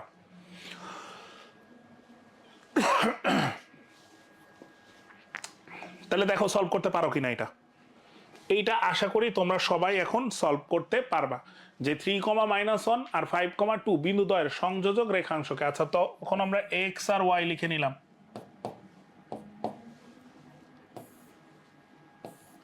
নিচে কি হবে? নিচে কি হবে? নিচে হবে m1 মাইনাস m2, 3 - 4, তাহলে -1, 3 - 4 -1। এখন আসো, এখানে দেওয়া আছে কি 3 - 1, আর দেওয়া আছে কি 5,2। 3 - 1 আর কি দেওয়া আছে? 5,2। তো x এর যায়, তাহলে এখানে কত লিখবো? 4, অনুপাতটা ঘুরাই দিব, এখানে কত লিখবো? 3 ক্যালকুলেশনের জন্য। তাহলে আমাদের কত আসতেছে? 12 - 4, তারপর কত আসতেছে? 15, আর হচ্ছে কত? 6। ঠিক আছে, এখন জাস্ট বিয়োগ করে দাও, মান বসাই দাও, ক্যালকুলেশন করলে যেটা আসবে সেটাই হচ্ছে আমাদের কি? অ্যান্সার। তো আশা করি এখন তোমাদের এই টেকনিকটা ক্লিয়ার হয়ে গেছে, তো তোমরা খুব সহজেই সলভ করতে পারবা। এর পরবর্তী যে টাইপটা সেটা হচ্ছে, দেখো কি বলছে, সূত্রগুলো লেখা আছে, খুবই ইম্পর্টেন্ট, এগুলো সবগুলো পড়বা। সূত্রগুলো, যে ফর্মুলাগুলো এখানে দেওয়া আছে, এগুলো সবগুলো পড়তে হবে ভালো করে, সবগুলো ভালো করে পড়তে হবে, অবশ্যই অবশ্যই ভালো করে পড়তে হবে। কি বলছে দেখো, যে এইটা হচ্ছে আমাদের এক্স অক্ষ, এইটা হচ্ছে আমাদের ওয়াই অক্ষ। তো আমি একটা সরল রেখা আঁকলাম, ধরো সরল রেখাটা হচ্ছে এরকম, ধরো এরকম একটা সরল রেখা আমি আঁকছি। তো এই সরল রেখাটাকে এক্স অক্ষ কি একটা অনুপাতে ভাগ করছে না?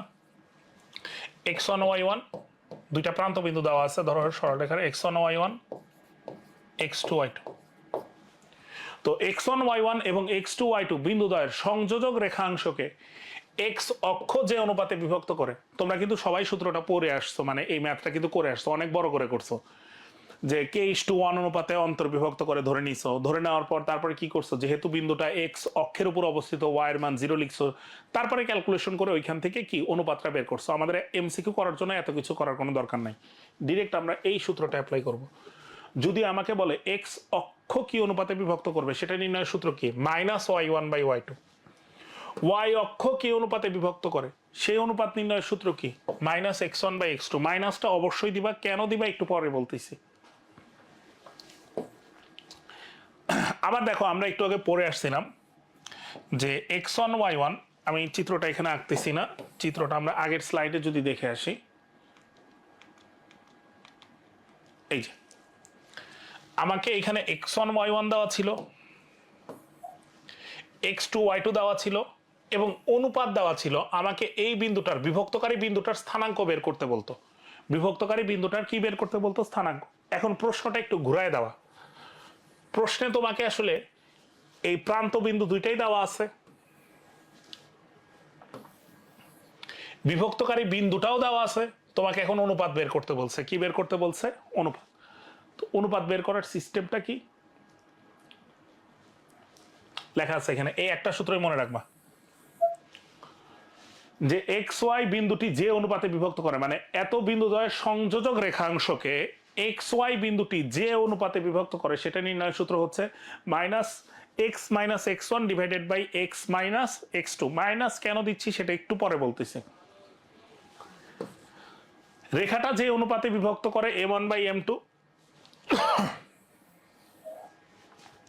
বিন্দুটা বসাবা, প্রথম বিন্দুটা সরল রেখায় বসাবা, দ্বিতীয় বিন্দুটা সরল রেখায় বসাবা, বসায় একটাকে আরেকটা দ্বারা ভাগ করে দিবা, ভাগ করলে অনুপাতটা চলে আসবে। যদিও এটা লেস ইম্পর্টেন্ট, এটা খুব বেশি আসে না, তারপরে জেনে রাখা ভালো।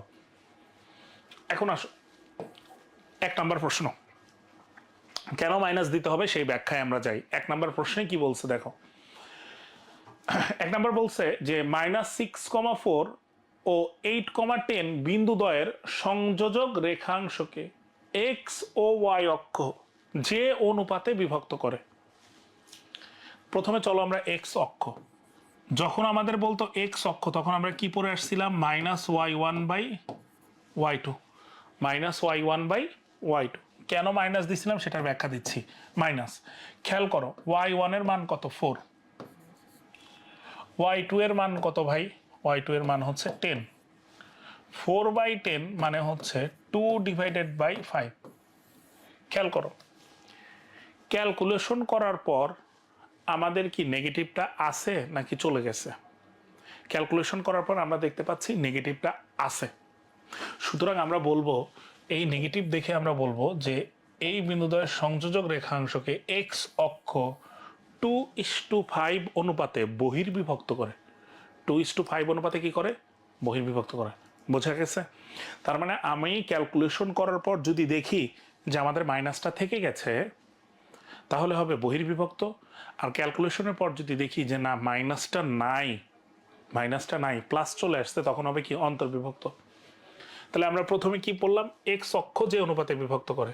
আচ্ছা, ওয়াই অক্ষ যে অনুপাতে বিভক্ত করে, সেটা সূত্রটা কি পড়ে আসছি, -x1/x2। চলো মান বসাই, x1 এর মান কত, -6 লিখলাম, x2 এর মান কত, 8। এখন ক্যালকুলেশনটা দেখো, মাইনাস মাইনাস কি হয়ে যাচ্ছে, প্লাস, কাটাকাটি করলে 3/4। তার মানে আমরা বলবো, এখন দেখো ক্যালকুলেশন করে মানটা কি পজিটিভ একটা ভ্যালু পাচ্ছি না আমরা, ভ্যালুটা কি পজিটিভ হয়েছে না, সামনে কি কোনো ঋণাত্মক চিহ্ন আছে, নাই। সুতরাং আমরা বলবো এই বিন্দুদ্বয়ের সংযোজক রেখাংশকে ওয়াই অক্ষ 3:4 অনুপাতে অন্তর্বিভক্ত করে।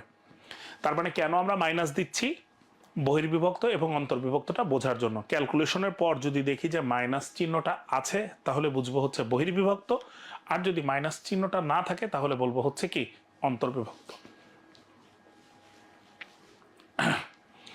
তো এইটা আশা করি তোমরা সবাই পারবা। আচ্ছা, এখন চলো 2 নাম্বার যে ম্যাথটা আছে, 2 নাম্বার ম্যাথটা সলভ করে ফেলি।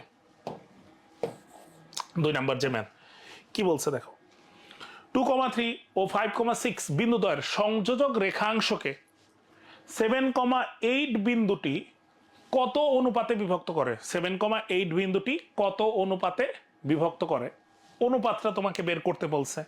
সূত্র কি পড়ে আসছি? অনুপাত বের করার সূত্র একটু আগে পড়ে আসছি, -x-x1 ডিভাইডেড বাই x-x2। এই যে একটু আগে পড়ে আসছে সূত্রটা, দেখো একটা বিন্দুদ্বয়ের সংযোজক রেখাংশকে যে অনুপাতে বিভক্ত করে সেটা হচ্ছে -x-x1 ডিভাইডেড বাই x-x2। এখন আসো, এইটা কিন্তু আমাদের হচ্ছে x1 y1, এটা হচ্ছে x2 y2, আর এইটা হচ্ছে আমাদের xy, তাই না? বিভক্তকারী যে বিন্দুটা আছে সেটা হচ্ছে আমাদের xy। এখন বলো x এর মান কত? x এর মান হচ্ছে 7, মাইনাস x1 এর মান কত? x1 এর মান হচ্ছে 2, 7 - 2, ডিভাইডেড বাই x এর মান তো 7, মাইনাস x2 এর মান কত? 5। ক্যালকুলেশন করো, -7 - 2 মানে কি 5, ডিভাইডেড বাই 7 - 5 কত? 2। তাহলে দেখো তো ক্যালকুলেশন করার পর নেগেটিভ সাইনটা আছে না? ক্যালকুলেশনের পর অবশ্যই নেগেটিভ সাইনটা আছে। সুতরাং আমরা বলবো হচ্ছে 5:2 অনুপাতে 5:2 অনুপাতে বহির্বিভক্ত হয়। 5:2 অনুপাতে কি হয়? বহির্বিভক্ত হয়। তো আশা করি তোমাদের অনুপাত সংক্রান্ত যে ম্যাথটা আছে সেই ম্যাথটা ক্লিয়ার হয়ে গেছে। তাহলে এই সূত্রগুলো জানা থাকলে আমরা খুব কম সময়ের মধ্যে ম্যাথটা সলভ করতে পারবো। তো এরপরে আমরা যে টপিকসটা দেখবো সেটা হচ্ছে ভরকেন্দ্র। একটা ত্রিভুজের ভরকেন্দ্রের সংজ্ঞাটা কি? যে ভরকেন্দ্র বলতে আসলে আমরা কি বুঝি? ত্রিভুজের মধ্যমাত্রায় যে বিন্দুতে মিলিত হয় সেটাকে আমরা বলি কি? ত্রিভুজের ভরকেন্দ্র। ত্রিভুজের মধ্যমাত্রায় যে বিন্দুতে মিলিত হয়, এই যে ত্রিভুজের তিনটা মধ্যমা আছে, এই একটা মধ্যমা, এই একটা মধ্যমা, আর এই একটা মধ্যমা, এই তিনটা মধ্যমা যেই বিন্দুতে মিলিত হয়েছে সেটাকে আমরা বলি হচ্ছে ভরকেন্দ্র। ভরকেন্দ্রকে কি দ্বারা প্রকাশ করা হয়? জি দ্বারা প্রকাশ করা হয়। আচ্ছা, তো এই উপপাদ্যটা কিন্তু আমরা সবাই পড়ে আসছি যে ভরকেন্দ্রে যে বৈশিষ্ট্যটা আছে, ভরকেন্দ্রের বৈশিষ্ট্যটা হচ্ছে ভরকেন্দ্র মধ্যমাকে সবসময় 2:1 অনুপাতে অন্তর্বিভক্ত করে। ভরকেন্দ্র মধ্যমাকে কি করে? যে কোনো মধ্যমাকে, তিনটা মধ্যমার যে কোনো মধ্যমাকে আর কি, এডিও হইতে পারে, বিইউ হইতে পারে, সিএফও হইতে পারে, তাদেরকে কি অনুপাতে অন্তর্বিভক্ত করে? 2:1। তো এটা এখানে বলে দিচ্ছে ভরকেন্দ্র জি মধ্যমাকে 2:1 অনুপাতে অন্তর্বিভক্ত করে। আচ্ছা, এই যে এইখানে যে টোটাল ত্রিভুজ হইছে, খেয়াল করি, এবিসি ত্রিভুজ, বিজিসি ত্রিভুজ, এজিসি ত্রিভুজ। এই ত্রিভুজ এবিসি এর যে টোটাল ক্ষেত্রফল আছে সেটা হচ্ছে তিনটা এজিবি ত্রিভুজের ক্ষেত্রফলের সমান, অথবা তিনটা বিজিসি ত্রিভুজের ক্ষেত্রফলের সমান। অর্থাৎ ভরকেন্দ্র তিনটা দ্বারা যেই ত্রিভুজ গঠন হয় সেটা হচ্ছে তার ক্ষেত্রফলটা মূল ত্রিভুজের 1/3, মূল ত্রিভুজের কি 1/3, অথবা ত্রিভুজ এবিসি এর ক্ষেত্রফল হচ্ছে এই জিবিসি ত্রিভুজের ক্ষেত্রফলের 3 গুণ, অথবা এজিবি ত্রিভুজের ক্ষেত্রফলের 3 গুণ, অথবা এজিসি ত্রিভুজের ক্ষেত্রফলের 3 গুণ। এটা এখানে বলে দেওয়া আছে। আচ্ছা, আসল যে বিষয়টা সেটা আমরা স্কিপ করে গেছি, যে ত্রিভুজ এবিসি এর ভরকেন্দ্র জি হলে জি বিন্দুর স্থানাঙ্ক বের করা খুবই সহজ কাজ, একদম পানির মতো সহজ। ত্রিভুজের তিনটা শীর্ষবিন্দু দেওয়া থাকবে, তিনটা কি দেওয়া থাকবে? শীর্ষবিন্দু দেওয়া থাকবে। শীর্ষবিন্দু দেওয়া থাকলে যদি ভরকেন্দ্র বের করতে বলে তাহলে আমরা বলবো হচ্ছে x1 plus x2 plus x3 divided by 3, y1 plus y2 plus y3 divided by 3। এটা হচ্ছে ভরকেন্দ্র বের করার সূত্র ত্রিভুজের তিনটা শীর্ষবিন্দু দেওয়া থাকলে। ভরকেন্দ্র এক্স আর ওয়াই। আচ্ছা, অর্থাৎ ভরকেন্দ্রে ভুজের মান হচ্ছে এটা, ভুজ তিনটার যোগফল বাই 3, কোটির মান হচ্ছে এটা, কোটি তিনটার যোগফল বাই 3। এখন আসো, প্রথম যে প্রশ্নটা আছে -2,3 ও -7,5 বিন্দুদ্বয় সংযোজক সরল রেখাংশকে, এটা তো আমরা করেই আসছি, এই ম্যাথটা আবার এখানে চলে আসছে, এই ম্যাথগুলো তোমরা সলভ করবা। সেম ম্যাথ অন্তর্বিভক্ত বলে দিছে, এই সেম ম্যাথগুলো আবার চলে আসছে। 5:3 অনুপাতে অন্তর্বিভক্ত পড়ে আসছে, এটা আমরা কি অনুপাত তো পড়েই আসলাম, অনুপাত পড়ে আসছি। এখন আসো ওই যে ভরকেন্দ্রের যে ম্যাথটা খেয়াল করি। একটি ত্রিভুজের ভরকেন্দ্র হচ্ছে 2,0 এবং এর দুইটা শীর্ষবিন্দু হচ্ছে 1,2 আর হচ্ছে 3, -1 হলে তৃতীয় শীর্ষবিন্দু দুটির স্থানাঙ্ক কত? তৃতীয় শীর্ষবিন্দুটির স্থানাঙ্ক কত? তো একটা ত্রিভুজের 3টা শীর্ষবিন্দু হয়, সেখানে তোমাকে 2টা শীর্ষবিন্দু দেওয়া আছে, আর এখানে কোশ্চেনটা হচ্ছে উল্টা, তোমাকে ভরকেন্দ্রটাই দেওয়া আছে। আগে 3টা শীর্ষবিন্দু দেওয়া থাকতো, ভরকেন্দ্র বের করতে বলতো। এখন প্রশ্নে তোমাকে ভরকেন্দ্র দেওয়া আছে, কি বের করতে বলছে? শীর্ষবিন্দু। তো আমরা সূত্রটা যদি বলি, সূত্রটা হচ্ছে এক্স আর ওয়াই কি ছিল? x1 plus x2 plus x3 divided by 3। Just তোমাদের বোঝানোর জন্য লিখতেছি, এগুলা কিন্তু আমরা পরীক্ষার হলে ক্যালকুলেশন করার সময় লিখবো না, অবশ্যই অবশ্যই। তাহলে ভরকেন্দ্র এক্স, এক্স মানে কি? ভরকেন্দ্রের ভুজ, তাহলে 2 ইজ ইকুয়াল টু x1 কত দেখো 1, x2 কত 3, 1 plus 3 4 plus x3 divided by 3। y কত? y হচ্ছে 0 ডিভাইডেড বাই 3। y1 কত? 2, y2 কত? -1, 2 আর -1 1 প্লাস y3। এখন দেখো এখান থেকে ক্যালকুলেশন করলে 6 is equal two 4 plus x3, এখান থেকে ক্যালকুলেশন করলে 0 is equal to 1 plus y3। তার মানে x3 এটার মান আসতেছে হচ্ছে 2, আর y3 এটার মান আসতেছে হচ্ছে -1। তো আমাদের তৃতীয় শীর্ষবিন্দুর স্থানাঙ্ক কত হলো? 2, -1, 2, -1।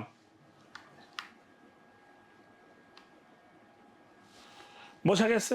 তো এখানে কোশ্চেনটা জাস্ট একটু উল্টা ছিল, ভরকেন্দ্র দেওয়া ছিল, 2টা শীর্ষ দেওয়া ছিল, তৃতীয় শীর্ষবিন্দুটার স্থানাঙ্ক বের করতে বলছে। খুবই ইম্পর্টেন্ট একটা টপিকস, সেটা হচ্ছে ত্রিভুজের ক্ষেত্রফল নির্ণয়। ত্রিভুজের কি নির্ণয়? ক্ষেত্রফল নির্ণয়। ত্রিভুজের কি দেওয়া থাকবে? এখানে 3টা শীর্ষবিন্দু দেওয়া থাকবে। কি দেওয়া থাকবে? 3টা শীর্ষবিন্দু দেওয়া থাকবে। 3টা শীর্ষবিন্দু দেওয়া থাকলে ক্ষেত্রফল নির্ণয়ের সূত্রটা কি? 3টা শীর্ষবিন্দু দেওয়া থাকলে ক্ষেত্রফল নির্ণয়ের সূত্র হচ্ছে x1 y1 1, x2 y2 1, x3 y3 1। এই পদ্ধতিতে তুমি যদি ক্ষেত্রফল বের করতে যাও এমসিকিউ এর সময়, তাহলে তোমার অনেক বেশি সময় লাগবে। আরেকটা পদ্ধতি আমাদের আশা করি জানা থাকার কথা, এটাও পড়ে আসছে, এটাও 9-10 থেকে পড়ে আসার কথা। x1 x2 x3 x1, y1 y2 y3 y1। এরপরে কি করতাম? এভাবে বসানোর পর এইটার সাথে এটা গুণ, এটার সাথে এটা গুণ, এটার সাথে এটা গুণ, তারপরে আবার লাস্টের দিক থেকে গুণ করতাম, তাই না? আচ্ছা, যখন এই দিক থেকে শুরু থেকে গুণ করতাম তখন সবগুলো হয়তো প্লাস, আর এই দিক থেকে গুণ করলে সবগুলো হয়তো কি? মাইনাস।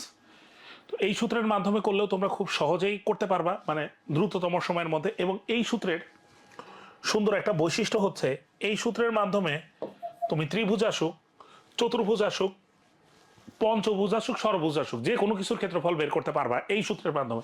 এই কারণে এই সূত্রটা জেনে রাখা ভালো, এই সূত্রটা ইম্পর্টেন্ট। চতুর্ভুজ যদি আসতো x1 x2 x3 x4 x1, y1 y2 y3 y4 y1, চতুর্ভুজ আসলে।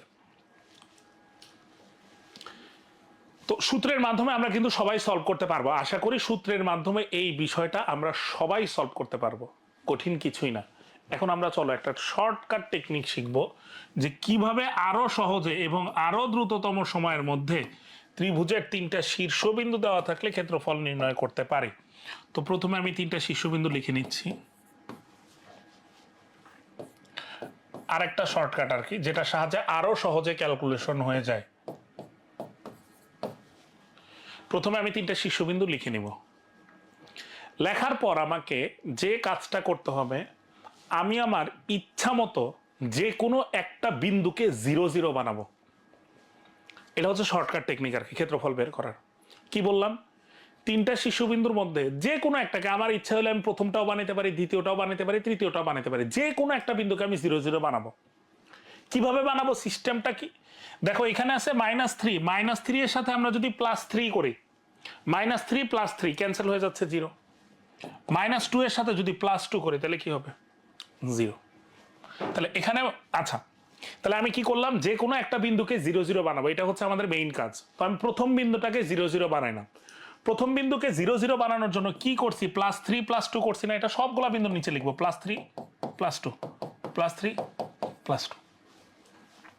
বোঝানোর সুবিধার্থে আমরা উপরে আরেকটা একটু তোমাদের বলে দিচ্ছি অন্য কালার দিয়ে। ধরো তুমি মন চাইতেছে যে তুমি প্রথম বিন্দুটাকে 0 0 বানাবা না, তুমি বানাবা দ্বিতীয় বিন্দুটাকে 0 0। দ্বিতীয় বিন্দুকে 0 0 বানানোর জন্য দেখো আছে হচ্ছে +3, তাহলে -3 লিখবা কি +3, আছে হচ্ছে +9, তাহলে লিখবা কি -9। তো এই দ্বিতীয় বিন্দুটাকে 0 0 বানানোর জন্য যে কাজ করছো সেটা সবগুলোর জায়গায় লিখবা, +3 -9 +3 -9। আশা করি কথাটা বুঝতে পারছো, এই কারণে আমরা দ্বিতীয়টাও দেখাইলাম। তোমার ইচ্ছা মতো যে কোনো একটা বিন্দুকে তুমি 0 0 বানাইতে পারো, কোনো সমস্যা নেই, তোমার ইচ্ছা আর কি, যে কোনো একটা বিন্দুকে 0 0 বানাইতে তুমি পারো।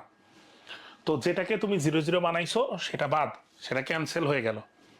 এখন যে কাজটা করবা, ক্ষেত্রফল নির্ণয়ের সময় একটা হাফ থাকে, লিখলা, লেখার পর প্রথম সারিতে প্রথম বিন্দুটা বসাবা ক্যালকুলেশন করে। দেখো -3 + 3 মানে কত, 0, +9 + 2 কত, 11।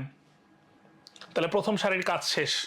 দ্বিতীয় সারিতে এই দ্বিতীয় বিন্দুটা বসাবা ক্যালকুলেশন করে, +5 + 3 কত, 8, -8 + 2 কত, -6। ক্ষেত্রফল নির্ণয়ের সময় হাফ থাকে দেখে হাফ দিছি। দেখো এখন ক্যালকুলেশনটা সহজ হয়ে গেছে। এই দিক থেকে যখন গুণ করবা দরকার নাই, এটা তো আমাদের 0। সূত্রের একটা কিন্তু মাইনাস আছে, -88। ক্ষেত্রফল ঋণাত্মক হতে পারে না দেখে মডুলাস দিছে, তাহলে আমাদের কত আসলো, 44 বর্গ একক। দেখছো কত সহজ হয়ে গেছে ক্যালকুলেশন। তাহলে আমরা আশা করি সবাই বুঝতে পারছি। তারপরে আমি লাস্ট একটু বলে দিচ্ছি আরেকবার, যে আমাকে যদি ত্রিভুজের 3টা শীর্ষবিন্দু দেওয়া থাকে, যদি ক্ষেত্রফল বের করতে বলে, তাহলে আমাদের প্রথম কাজ হবে যে কোনো একটা বিন্দুকে 0 0 বানানো। আমার ইচ্ছা মতো যে কোনো একটা বিন্দুকে আমি 0 0 বানাইতে পারি, কোনো সমস্যা নেই। তো ওই বিন্দুটাকে 0 0 বানানোর জন্য যে কাজটা করব সেটা সবগুলো বিন্দু নিচে লিখব, লেখার পর যেটা 0 0 সেটা বাদ। প্রথম সারিতে প্রথম বিন্দুটাই, যে এখন প্রথম বিন্দু কোনটা, এটা প্রথম বিন্দুটা ক্যালকুলেশন করে বসাবো।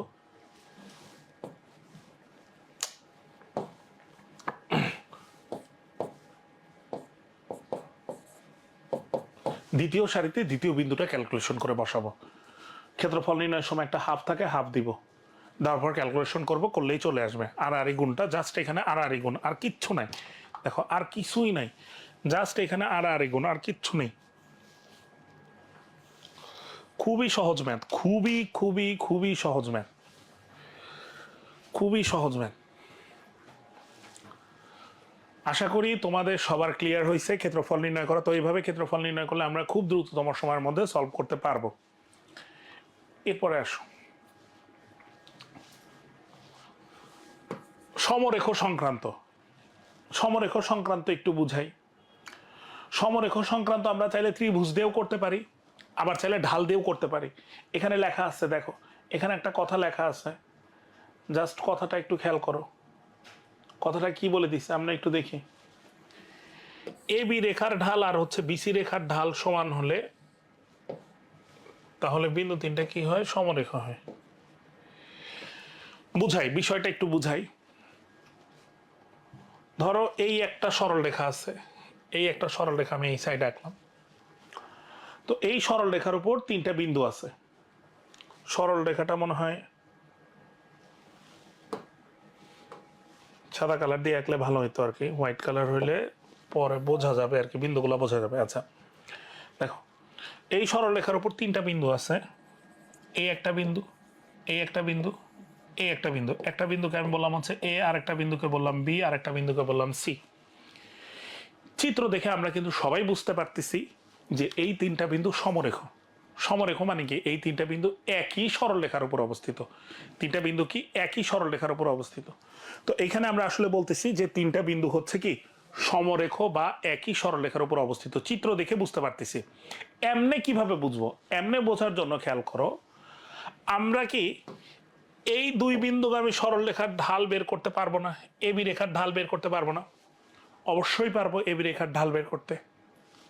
দুই বিন্দুগামী সরল রেখার ঢাল নির্ণয়ের সূত্রটা এখানে স্পষ্ট ভাষায় লিখে দেওয়া আছে, যেটা তোমরা ক্লাস 9-10-এও পড়ছো, 11-12-এ তো অবশ্যই পড়ছো। সেটা হচ্ছে কোটিদ্বয়ের অন্তর ডিভাইডেড বাই ভুজদ্বয়ের অন্তর। অর্থাৎ দুইটা বিন্দু দেওয়া থাকলে ঢাল নির্ণয়ের সূত্র হচ্ছে এটা, কোটিদ্বয়ের অন্তর ডিভাইডেড বাই ভুজদ্বয়ের অন্তর, অথবা y1 - y2 divided by x1 - x2। তো আমরা কি ভাই এবি রেখার ঢাল বের করতে পারবো না? অবশ্যই পারবো। আবার আমরা কি বিসি রেখার ঢালও বের করতে পারবো না? বিসি রেখার ঢাল অবশ্যই পারবো। তাহলে দেখো এখানে কয়টা ঢাল পাইলাম আমরা? দুইটা ঢাল পাইলাম না? একটা হচ্ছে এবি রেখার ঢাল আর একটা হচ্ছে কি বিসি রেখার ঢাল। চিত্র দেখে বলো এখানে সরল রেখা আছে কয়টা? একটা সরল রেখায় আছে না? একটা সরল রেখার ঢাল কয়টা হয়? একটাই হয়। তার মানে এবি আর বিসি রেখা কি আসলে কোনো আলাদা রেখা না একই রেখা? একই রেখা।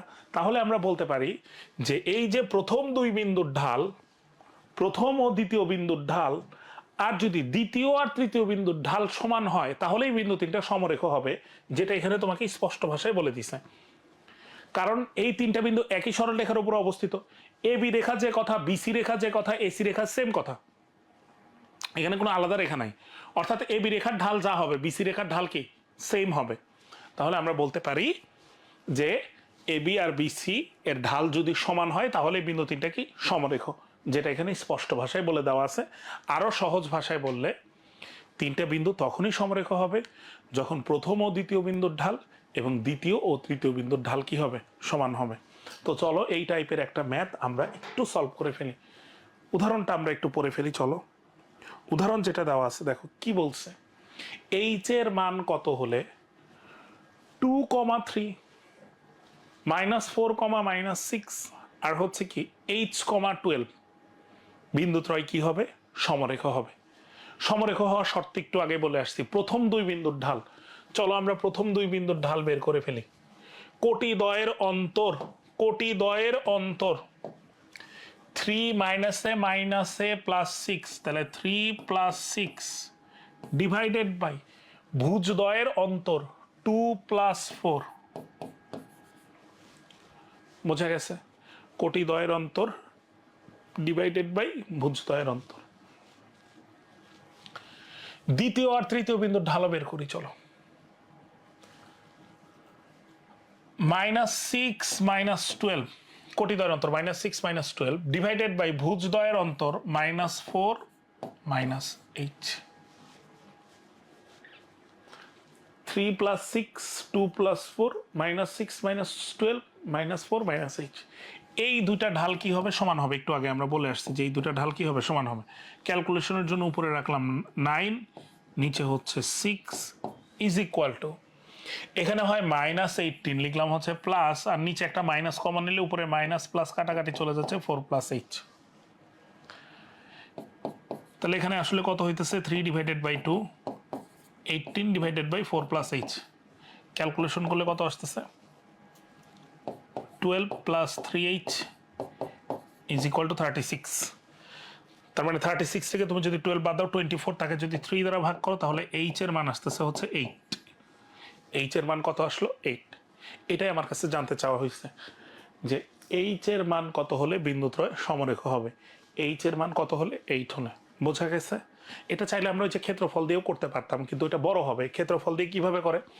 যে তিনটা বিন্দু তখনই সমরেখ হবে, দেখো এই তিনটা বিন্দু দ্বারা আমি চাইলেই কিন্তু কোনো ত্রিভুজ গঠন করতে পারবো না। যেহেতু ত্রিভুজ গঠন করতে পারবো না, তাহলে এই তিনটা বিন্দু দ্বারা গঠিত ত্রিভুজের ক্ষেত্রফল কত হবে? 0 হবে। এই প্রসেসেও আমরা করতে পারতাম, কিন্তু ওই প্রসেসটা একটু লেন্দি আর কি। কেন ক্ষেত্রফলের ইয়েতে যাব? দুইটা বিন্দুগামী সরলরেখার ঢাল বের করব। এটা খুবই সহজ কনসেপ্ট, ঢাল বের করা। প্রথম আর দ্বিতীয় বিন্দুর ঢাল, দ্বিতীয় আর তৃতীয় বিন্দুর ঢাল সমান হয়েছে, এই কারণে বিন্দু তিনটা কি সমরেখ। মডিউল 3, মডিউল 3-তে দেখো সুন্দর করে লেখা আছে সবকিছু। মডিউল 3-তে সুন্দর করে সবকিছু লেখা আছে।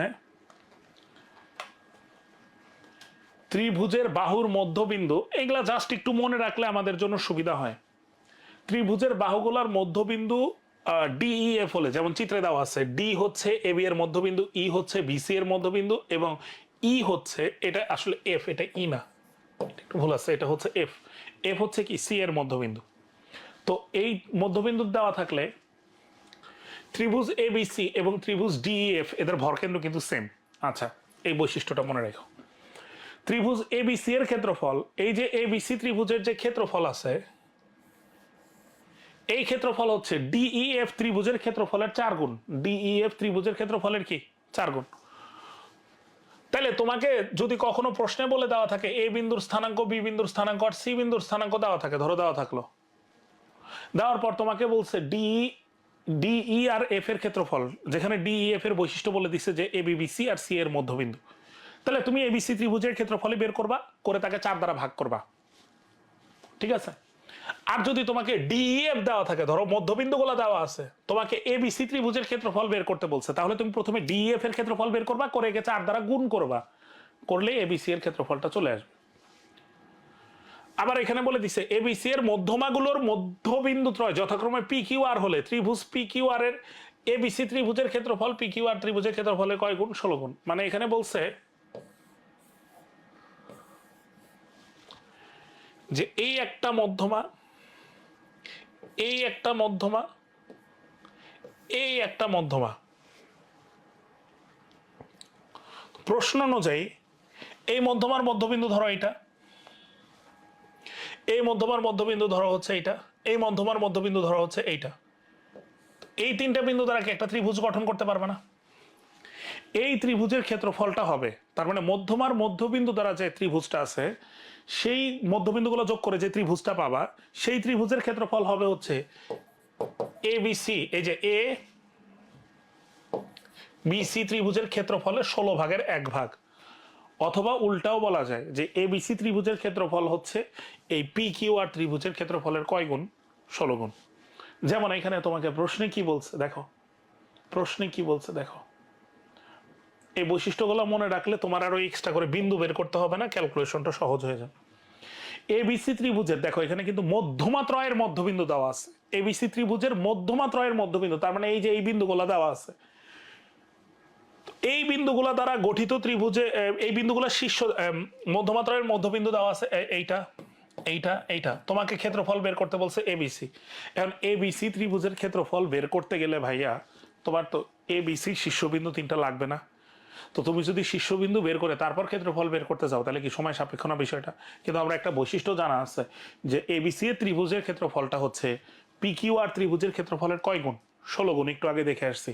তো চলো আমাদের ওই যে ওই শর্টকাট ফর্মুলাটা ইউজ করি, -3 -2, আরেকটা হচ্ছে -3 9, আরেকটা হচ্ছে 5 -8।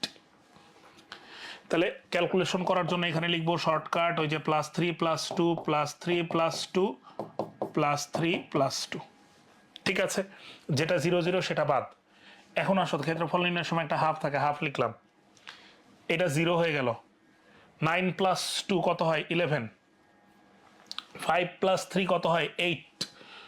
ওই আগের ম্যাথটাই তো দেখতেছি, এখানে -6, আর গুণ করো 0, এটা আসতেছে হচ্ছে 44। পি কিউ আর ত্রিভুজের ক্ষেত্রফল কত পাইলাম? 44, যেটা একটু আগে কিন্তু করে আসছি, সেম ম্যাথ আর কি। কিন্তু আমাকে তো ভাই পি কিউ আর ত্রিভুজের ক্ষেত্রফল চায় নাই, আমার কাছে প্রশ্নে বলে দিছে এবিসি এর ক্ষেত্রফল। এবিসি এর ক্ষেত্রফল কি হবে? এই 44 এর কয় গুণ? 16 গুণ। জাস্ট তুমি 16 দ্বারা গুণ করে দাও, যা আসে সেটাই হচ্ছে আমাদের অ্যান্সার। 44 × 16, 24 এর 4 থাকলে তো 424 এর 2 26, তারপরে হচ্ছে 44। ক্যালকুলেশন করো, 4 0 7 704 বর্গ একক, এটাই চলে আসবে, ঠিক আছে। ক্যালকুলেশন করলে যা আসে সেটাই হচ্ছে আমাদের অ্যান্সার। তো বৈশিষ্ট্যগুলো জানা থাকলে তোমাকে কিন্তু এক্সট্রা করে আর বিন্দুগুলো বের করা লাগতেছে না। চতুর্ভুজের কয়টা শীর্ষবিন্দু থাকে ভাই? চতুর্ভুজের কয়টা শীর্ষবিন্দু থাকে? চতুর্ভুজের টোটাল 4টা শীর্ষবিন্দু থাকে। কয়টা শীর্ষবিন্দু থাকে? চতুর্ভুজের টোটাল 4টা শীর্ষবিন্দু থাকে। তোমাকে 3টা শীর্ষবিন্দু দেওয়া থাকবে, আর একটা শীর্ষবিন্দু বের করতে বলবে, মানে চতুর্থ শীর্ষবিন্দুর স্থানাঙ্ক বের করতে বলবে। এটার জন্য একটা শর্টকাট আছে, চলো আমরা শর্টকাটটা শিখে নেই।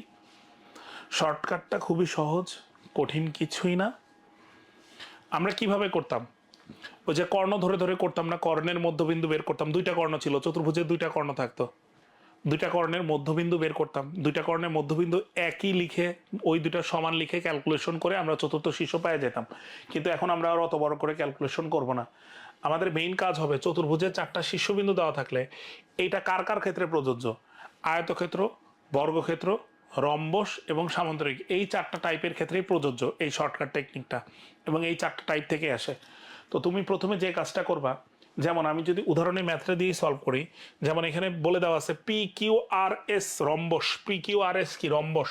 আয়তক্ষেত্র, বর্গক্ষেত্র, রম্বস, সামান্তরিক, যাই থাকুক না কেন। তাহলে পি কিউ আর এস এভাবে চিহ্নিত করে নিব, মানে একই সিরিয়ালে ঘুরবো, আমি যেখান থেকে শুরু করি না কেন একই সিরিয়ালে ঘুরবো, পি কিউ আর এস। আচ্ছা, কর্ণটাও এখানে আমরা তো আসলে রাফ করতেছি, এখানে যে সামান্তরিকে আঁকতে হবে বা রম্বসই আঁকতে হবে বিষয়টা তো তা না। কর্ণ এঁকে নিলাম, খেয়াল করো পি কিউ আর এস, সিরিয়ালে লিখি পি কিউ আর এস। যদি এ বি সি ডি থাকে তাহলে লিখবো এ বি সি ডি, সমস্যা নেই, ঠিক আছে। তো আমরা খেয়াল করবো কার কার স্থানাঙ্ক দেওয়া আছে, দেখো পি বিন্দুর স্থানাঙ্ক দেওয়া আছে, পি বিন্দুর স্থানাঙ্ক কত দেওয়া আছে 2,5, কিউ বিন্দুর স্থানাঙ্ক দেওয়া আছে 5,9, এস বিন্দুর স্থানাঙ্ক দেওয়া আছে হচ্ছে 6,8।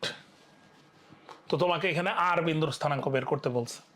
এখানে অবশ্যই একটা বিষয় খেয়াল রাখবো, অনেকেই যে কাজটা করে এ বি সি ডি দেওয়া থাকলে, ধরো সি বিন্দুর স্থানাঙ্ক দেওয়া নাই তোমাকে, অনেকেই প্রশ্নে দেওয়া থাকে ডি বিন্দুর স্থানাঙ্ক, সে ভুল করে সিরিয়ালি সি বিন্দুর স্থানাঙ্ক বসায় দেয়। এই বিষয়টা কিন্তু মাথায় রাখতে হবে যে কার কার মান দেওয়া আছে, সেই বিষয়টা খেয়াল রাখতে হবে। শর্টকাট টেকনিকটা কি? টেকনিকটা খুবই সহজ, খেয়াল করো। চিত্রে যখন আমি মানগুলো বসাইছি, চিত্র দেখে নিশ্চয়ই বুঝতে পারতেছো কোন কর্ণ বরাবর দুইটা শীর্ষবিন্দুরই মান দেওয়া আছে, কোন কর্ণ বরাবর চিত্র দেখেই কিন্তু বোঝা যাচ্ছে। এস কিউ কর্ণ বরাবর বা কিউ এস কর্ণ বরাবর, তাহলে যেই কর্ণ বরাবর দুইটা শীর্ষবিন্দুর মানই দেওয়া থাকবে সেই কর্ণ বরাবর যাবা, যাওয়ার পরে ভুজ আর ভুজ যোগ করো। যেই কর্ণ বরাবর দুইটা শীর্ষবিন্দু দেওয়া আছে সেই কর্ণ বরাবর যাও, যাওয়ার পর ভুজ আর ভুজ যোগ করো, 5 আর 6, দেখো ভুজ কত 5, এখানে কত 6, 5 আর 6 যোগ করলে কত হয় 11। এই মান থেকে বিপরীত যে ভুজটা আছে সেটা বাদ দিয়ে দাও, এই মান থেকে বিপরীত যে ভুজটা আছে মানে অপোজিট আরেকটা যে বিন্দু আছে ওই বিন্দুর ভুজটা বাদ দিয়ে দাও। 11 থেকে 2 বাদ দিলে কত হয় 9, তাহলে এইটার ভুজের স্থানাঙ্ক হচ্ছে 9। সেম ভাবে কোটি বের করতে পারবা না, কিউএস কর্ণ বরাবর দুইটা শীর্ষই দেওয়া আছে, ভুজ আর ভুজ যোগ করে, সরি কোটি, এখন যেহেতু কোটি বের করতেছি কোটি আর কোটি যোগ করি, 8 আর 9 যোগ করলে কত হয় 17। এই 17 থেকে অপর বিন্দুর যে কোটিটা আছে সেটা বাদ দিয়ে দাও, 17 থেকে কত বাদ দিবা 5, 17 থেকে 5 বাদ দিলে কত 12, এটার স্থানাঙ্ক হবে 9,12। তাহলে দেখো এই টেকনিকের মাধ্যমে তোমাকে যদি চতুর্থ শীর্ষবিন্দুর স্থানাঙ্ক বের করতে বলে, তুমি মাত্র 10 থেকে 15 সেকেন্ড অথবা 20 সেকেন্ড সময়ের মধ্যে এই টাইপের ম্যাথ কিন্তু সলভ করতে পারতেছো। এমসিকিউর জন্য আসলে আমাদের এই বিষয়টাই দরকার, বোঝা গেছে? তাহলে আমি লাস্ট আরেকবার একটু বলে দিচ্ছি কোন টাইপের চতুর্ভুজ এখানে: আয়তক্ষেত্র, বর্গক্ষেত্র, রম্বস এবং সামান্তরিক। এই 4টা চতুর্ভুজ যদি থাকে, চতুর্ভুজের কয়টা শীর্ষ থাকে? 4টা শীর্ষ থাকে। তোমাকে কয়টা শীর্ষবিন্দু দেওয়া থাকবে? 3টা শীর্ষবিন্দু দেওয়া থাকবে। তো 3টা শীর্ষবিন্দু দেওয়া থাকলে যদি চতুর্থ শীর্ষবিন্দুর স্থানাঙ্ক বের করতে বলে, কাজটা খুবই সহজ। প্রথমে আগে চিহ্নিত করে নিব, নেওয়ার পর যেই বিন্দুগুলার মান দেওয়া আছে এক্স্যাক্টলি সেই বিন্দু বসাবো। খেয়াল করো এখানে পি বিন্দু বসাবো, কিউ বিন্দু বসাবো। অনেকে ভুল করে কিন্তু আর বিন্দুটা আগে বসায় ফেলে, কিন্তু এখানে কিন্তু আর দেওয়া না, এখানে দেওয়া আছে এস। এই বিষয়টা একটু খেয়াল রেখো।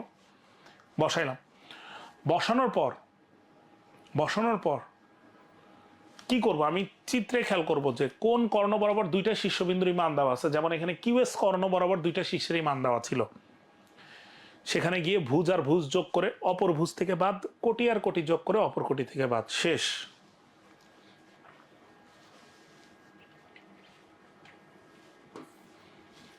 এটা সলভ করে ফেলবা, তোমরাই সলভ করবা যে 16 বর্গ একক ক্ষেত্রফলের একটি ত্রিভুজের শীর্ষবিন্দু সমূহের স্থানাঙ্ক এত হলে এর মান কত, এটা কিন্তু তোমরা এমনিই পারবা। এই 3টা শীর্ষবিন্দু দ্বারা গঠিত ত্রিভুজের ক্ষেত্রফল দেখো কি আছে, একটা আছে হচ্ছে -4,6, আচ্ছা করে দিচ্ছি সমস্যা নেই, -1 -2, আরেকটা আছে কি a, -2। তো 3টা শীর্ষবিন্দু দ্বারা ক্ষেত্রফল বের করো। ক্ষেত্রফল বের করার জন্য যে +4 -6 +4 -6 +4 -6, ক্ষেত্রফল নির্ণয়ের সময় একটা হাফ থাকে, যেটা 0 0 সেটা বাদ। -1 + 4 কত হয় ভাই 3, -2 -6 কত হয় -8। প্রথম সারির কাজ শেষ। a + 4 -2 -6 -8। তোমাকে এই ক্ষেত্রফলটা প্রশ্নে কত বলে দিছে দেখো, ক্লিয়ারলি লেখা আছে, প্রশ্নে বলে দিছে 16 বর্গ একক। তাহলে এটা ইজ ইকুয়াল টু লিখবো হচ্ছে 16। তাহলে আশা করি এখন এখান থেকে ক্যালকুলেশন করে তোমরাই পারবা। -3 দ্বারা গুণ করলে -24, সূত্রের একটা মাইনাস আছে, মাইনাসে মাইনাসে প্লাস, তাহলে +8 +32 ইজ ইকুয়াল টু, এটা ওই পাশে গেলে 2টা ওই পাশে গুণ হলে 32 ক্যান্সেল, 24টা ওই পাশে নিয়ে যাও। এগুলা কিন্তু ক্যালকুলেশন করার সময় ভাই মোটেও লিখবো না, এখন থেকে এই অভ্যাসগুলো আমরা গড়ে তুলি, মুখে মুখে ক্যালকুলেশন করব। -24 ওই পাশে নিয়ে গেলে +24, তাকে 8 দ্বারা ভাগ করলে কত হয় 3, অর্থাৎ এর মান হচ্ছে 3। কত নম্বর অপশনে আছে? ডি নাম্বার অপশনে আছে। বোঝা গেছে? এই ক্যালকুলেশনগুলো ধরে ধরে আমরা যদি এখন যদি পরীক্ষার হলে করতে যাই তাহলে অনেক বেশি সময় লাগবে, এত সময় নষ্ট করা যাবে না। ত্রিভুজের 3টা শীর্ষবিন্দু দেওয়া আছে, শীর্ষবিন্দু দেওয়া থাকলে ক্ষেত্রফল কত? শর্টকাট টেকনিকের মাধ্যমে তোমরা অবশ্যই বাসায় এই ম্যাথগুলা সলভ করবা।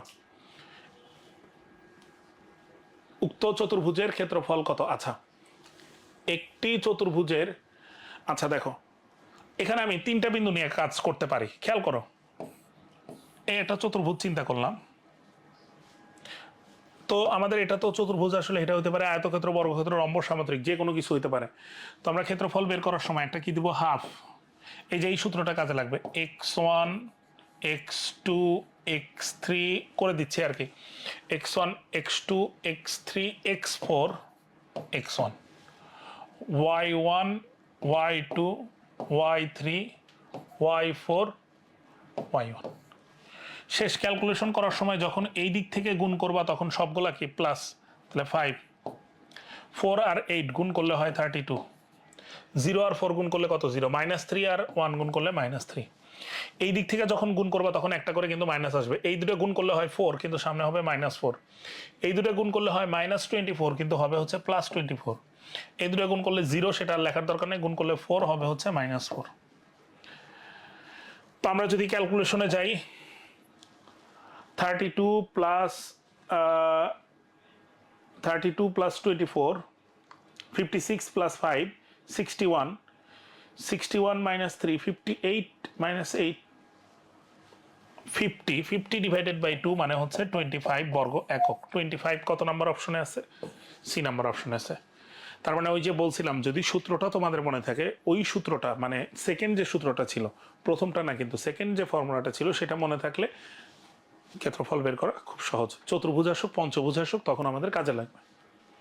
এই যে PQRS চতুর্ভুজের, যেটা রম্বসের 4টা শীর্ষবিন্দু দেওয়া থাকলে আর এর স্থানাঙ্ক একটু আগে বের করে আসছি 9,12।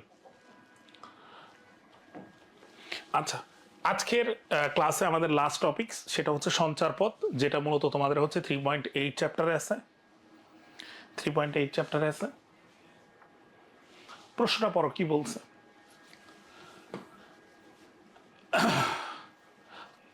কার্তেশীয় সমতলে কোনো একটা বিন্দুর যে চলার পথ, আমি যদি বলি সঞ্চার পথ, বিষয়টা কি? সঞ্চার পথ সংজ্ঞাটা খুবই সহজ, যে কার্তেশীয় সমতলে কিছু নির্দিষ্ট শর্ত সাপেক্ষে কোনো একটা বিন্দুর যে চলার পথ, সেটাই হচ্ছে কি? সঞ্চার পথ। সঞ্চার পথের ম্যাথগুলো আমরা মূলত শিখে আসছি একটু আগেই। এখানে জাস্ট একটু দেখো, আমাকে বলছে 0,-1 বিন্দু ও y ইজ ইকুয়াল টু 1 সরল রেখা থেকে সমান দূরত্বের বিন্দুর সঞ্চার পথ। এখানে কিন্তু 2টা জায়গার কথা বলছে। কয়টা জায়গার কথা বলছে? 2টা। একটা বিন্দু, সঞ্চার পথের একটা বিন্দু ধরে নিলাম হচ্ছে px, y। তো আমাকে বলছে 0,-1 বিন্দু থেকে এই বিন্দুর দূরত্ব কত বের করতে পারবে না। 0,-1 বিন্দু থেকে, এই যে 0,-1 বিন্দু থেকে দুই বিন্দুর মধ্যবর্তী দূরত্ব নির্ণয়। এই বিন্দুর দূরত্ব কত বলতো? x - 0 whole square plus y -1 whole square. ঠিক আছে, গেল। তাহলে 0,-1 বিন্দু থেকে এই বিন্দুর দূরত্ব আমরা পেয়ে গেলাম। আবার বলছে y ইজ ইকুয়াল টু 1 রেখা থেকে সমান দূরত্ব, y ইজ ইকুয়াল টু 1 বা y -1 ইকুয়াল টু কত? 0। একটা বিন্দু থেকে একটা সরল রেখার দূরত্ব কিভাবে বের করে? বিন্দুটা সরল রেখার উপর বসাই, তাহলে y -1 ডিভাইডেড বাই এটা আসবে হচ্ছে root over a square plus b square তার মডুলাস ইজ ইকুয়াল টু এটা। ক্যালকুলেশন করো, সঞ্চার পথটা চলে আসবে। শেষ, কাজ শেষ। পরের ম্যাথ কি বলছে, প্রশ্নগুলো, এটার প্রশ্নগুলো একটু ভালো করে পড়তে হবে। কোনো একটি সেটের একটি বিন্দু এমন যে মূল বিন্দু হতে বিন্দুটির দূরত্ব ওয়াই অক্ষরেখা হতে তার দূরত্বের দ্বিগুণ, বিন্দুটির সঞ্চার পথ নির্ণয় করো। একটা বিন্দুর বৈশিষ্ট্য বলে দিছে, কোনো একটা সেটের একটি বিন্দু এমন যে, একটা বিন্দুর বৈশিষ্ট্য বলে দিছে যে কোনো একটা সেটের একটা বিন্দু আছে, সেই বিন্দুটা ধরে নিলাম। একটা সেটের মধ্যে অসংখ্য বিন্দু থাকতে পারে, সেখান থেকে একটা বিন্দুর বৈশিষ্ট্য তোমাকে বলছে, সেই বিন্দুটা ধরে নিলাম হচ্ছে পি এক্স কমা ওয়াই।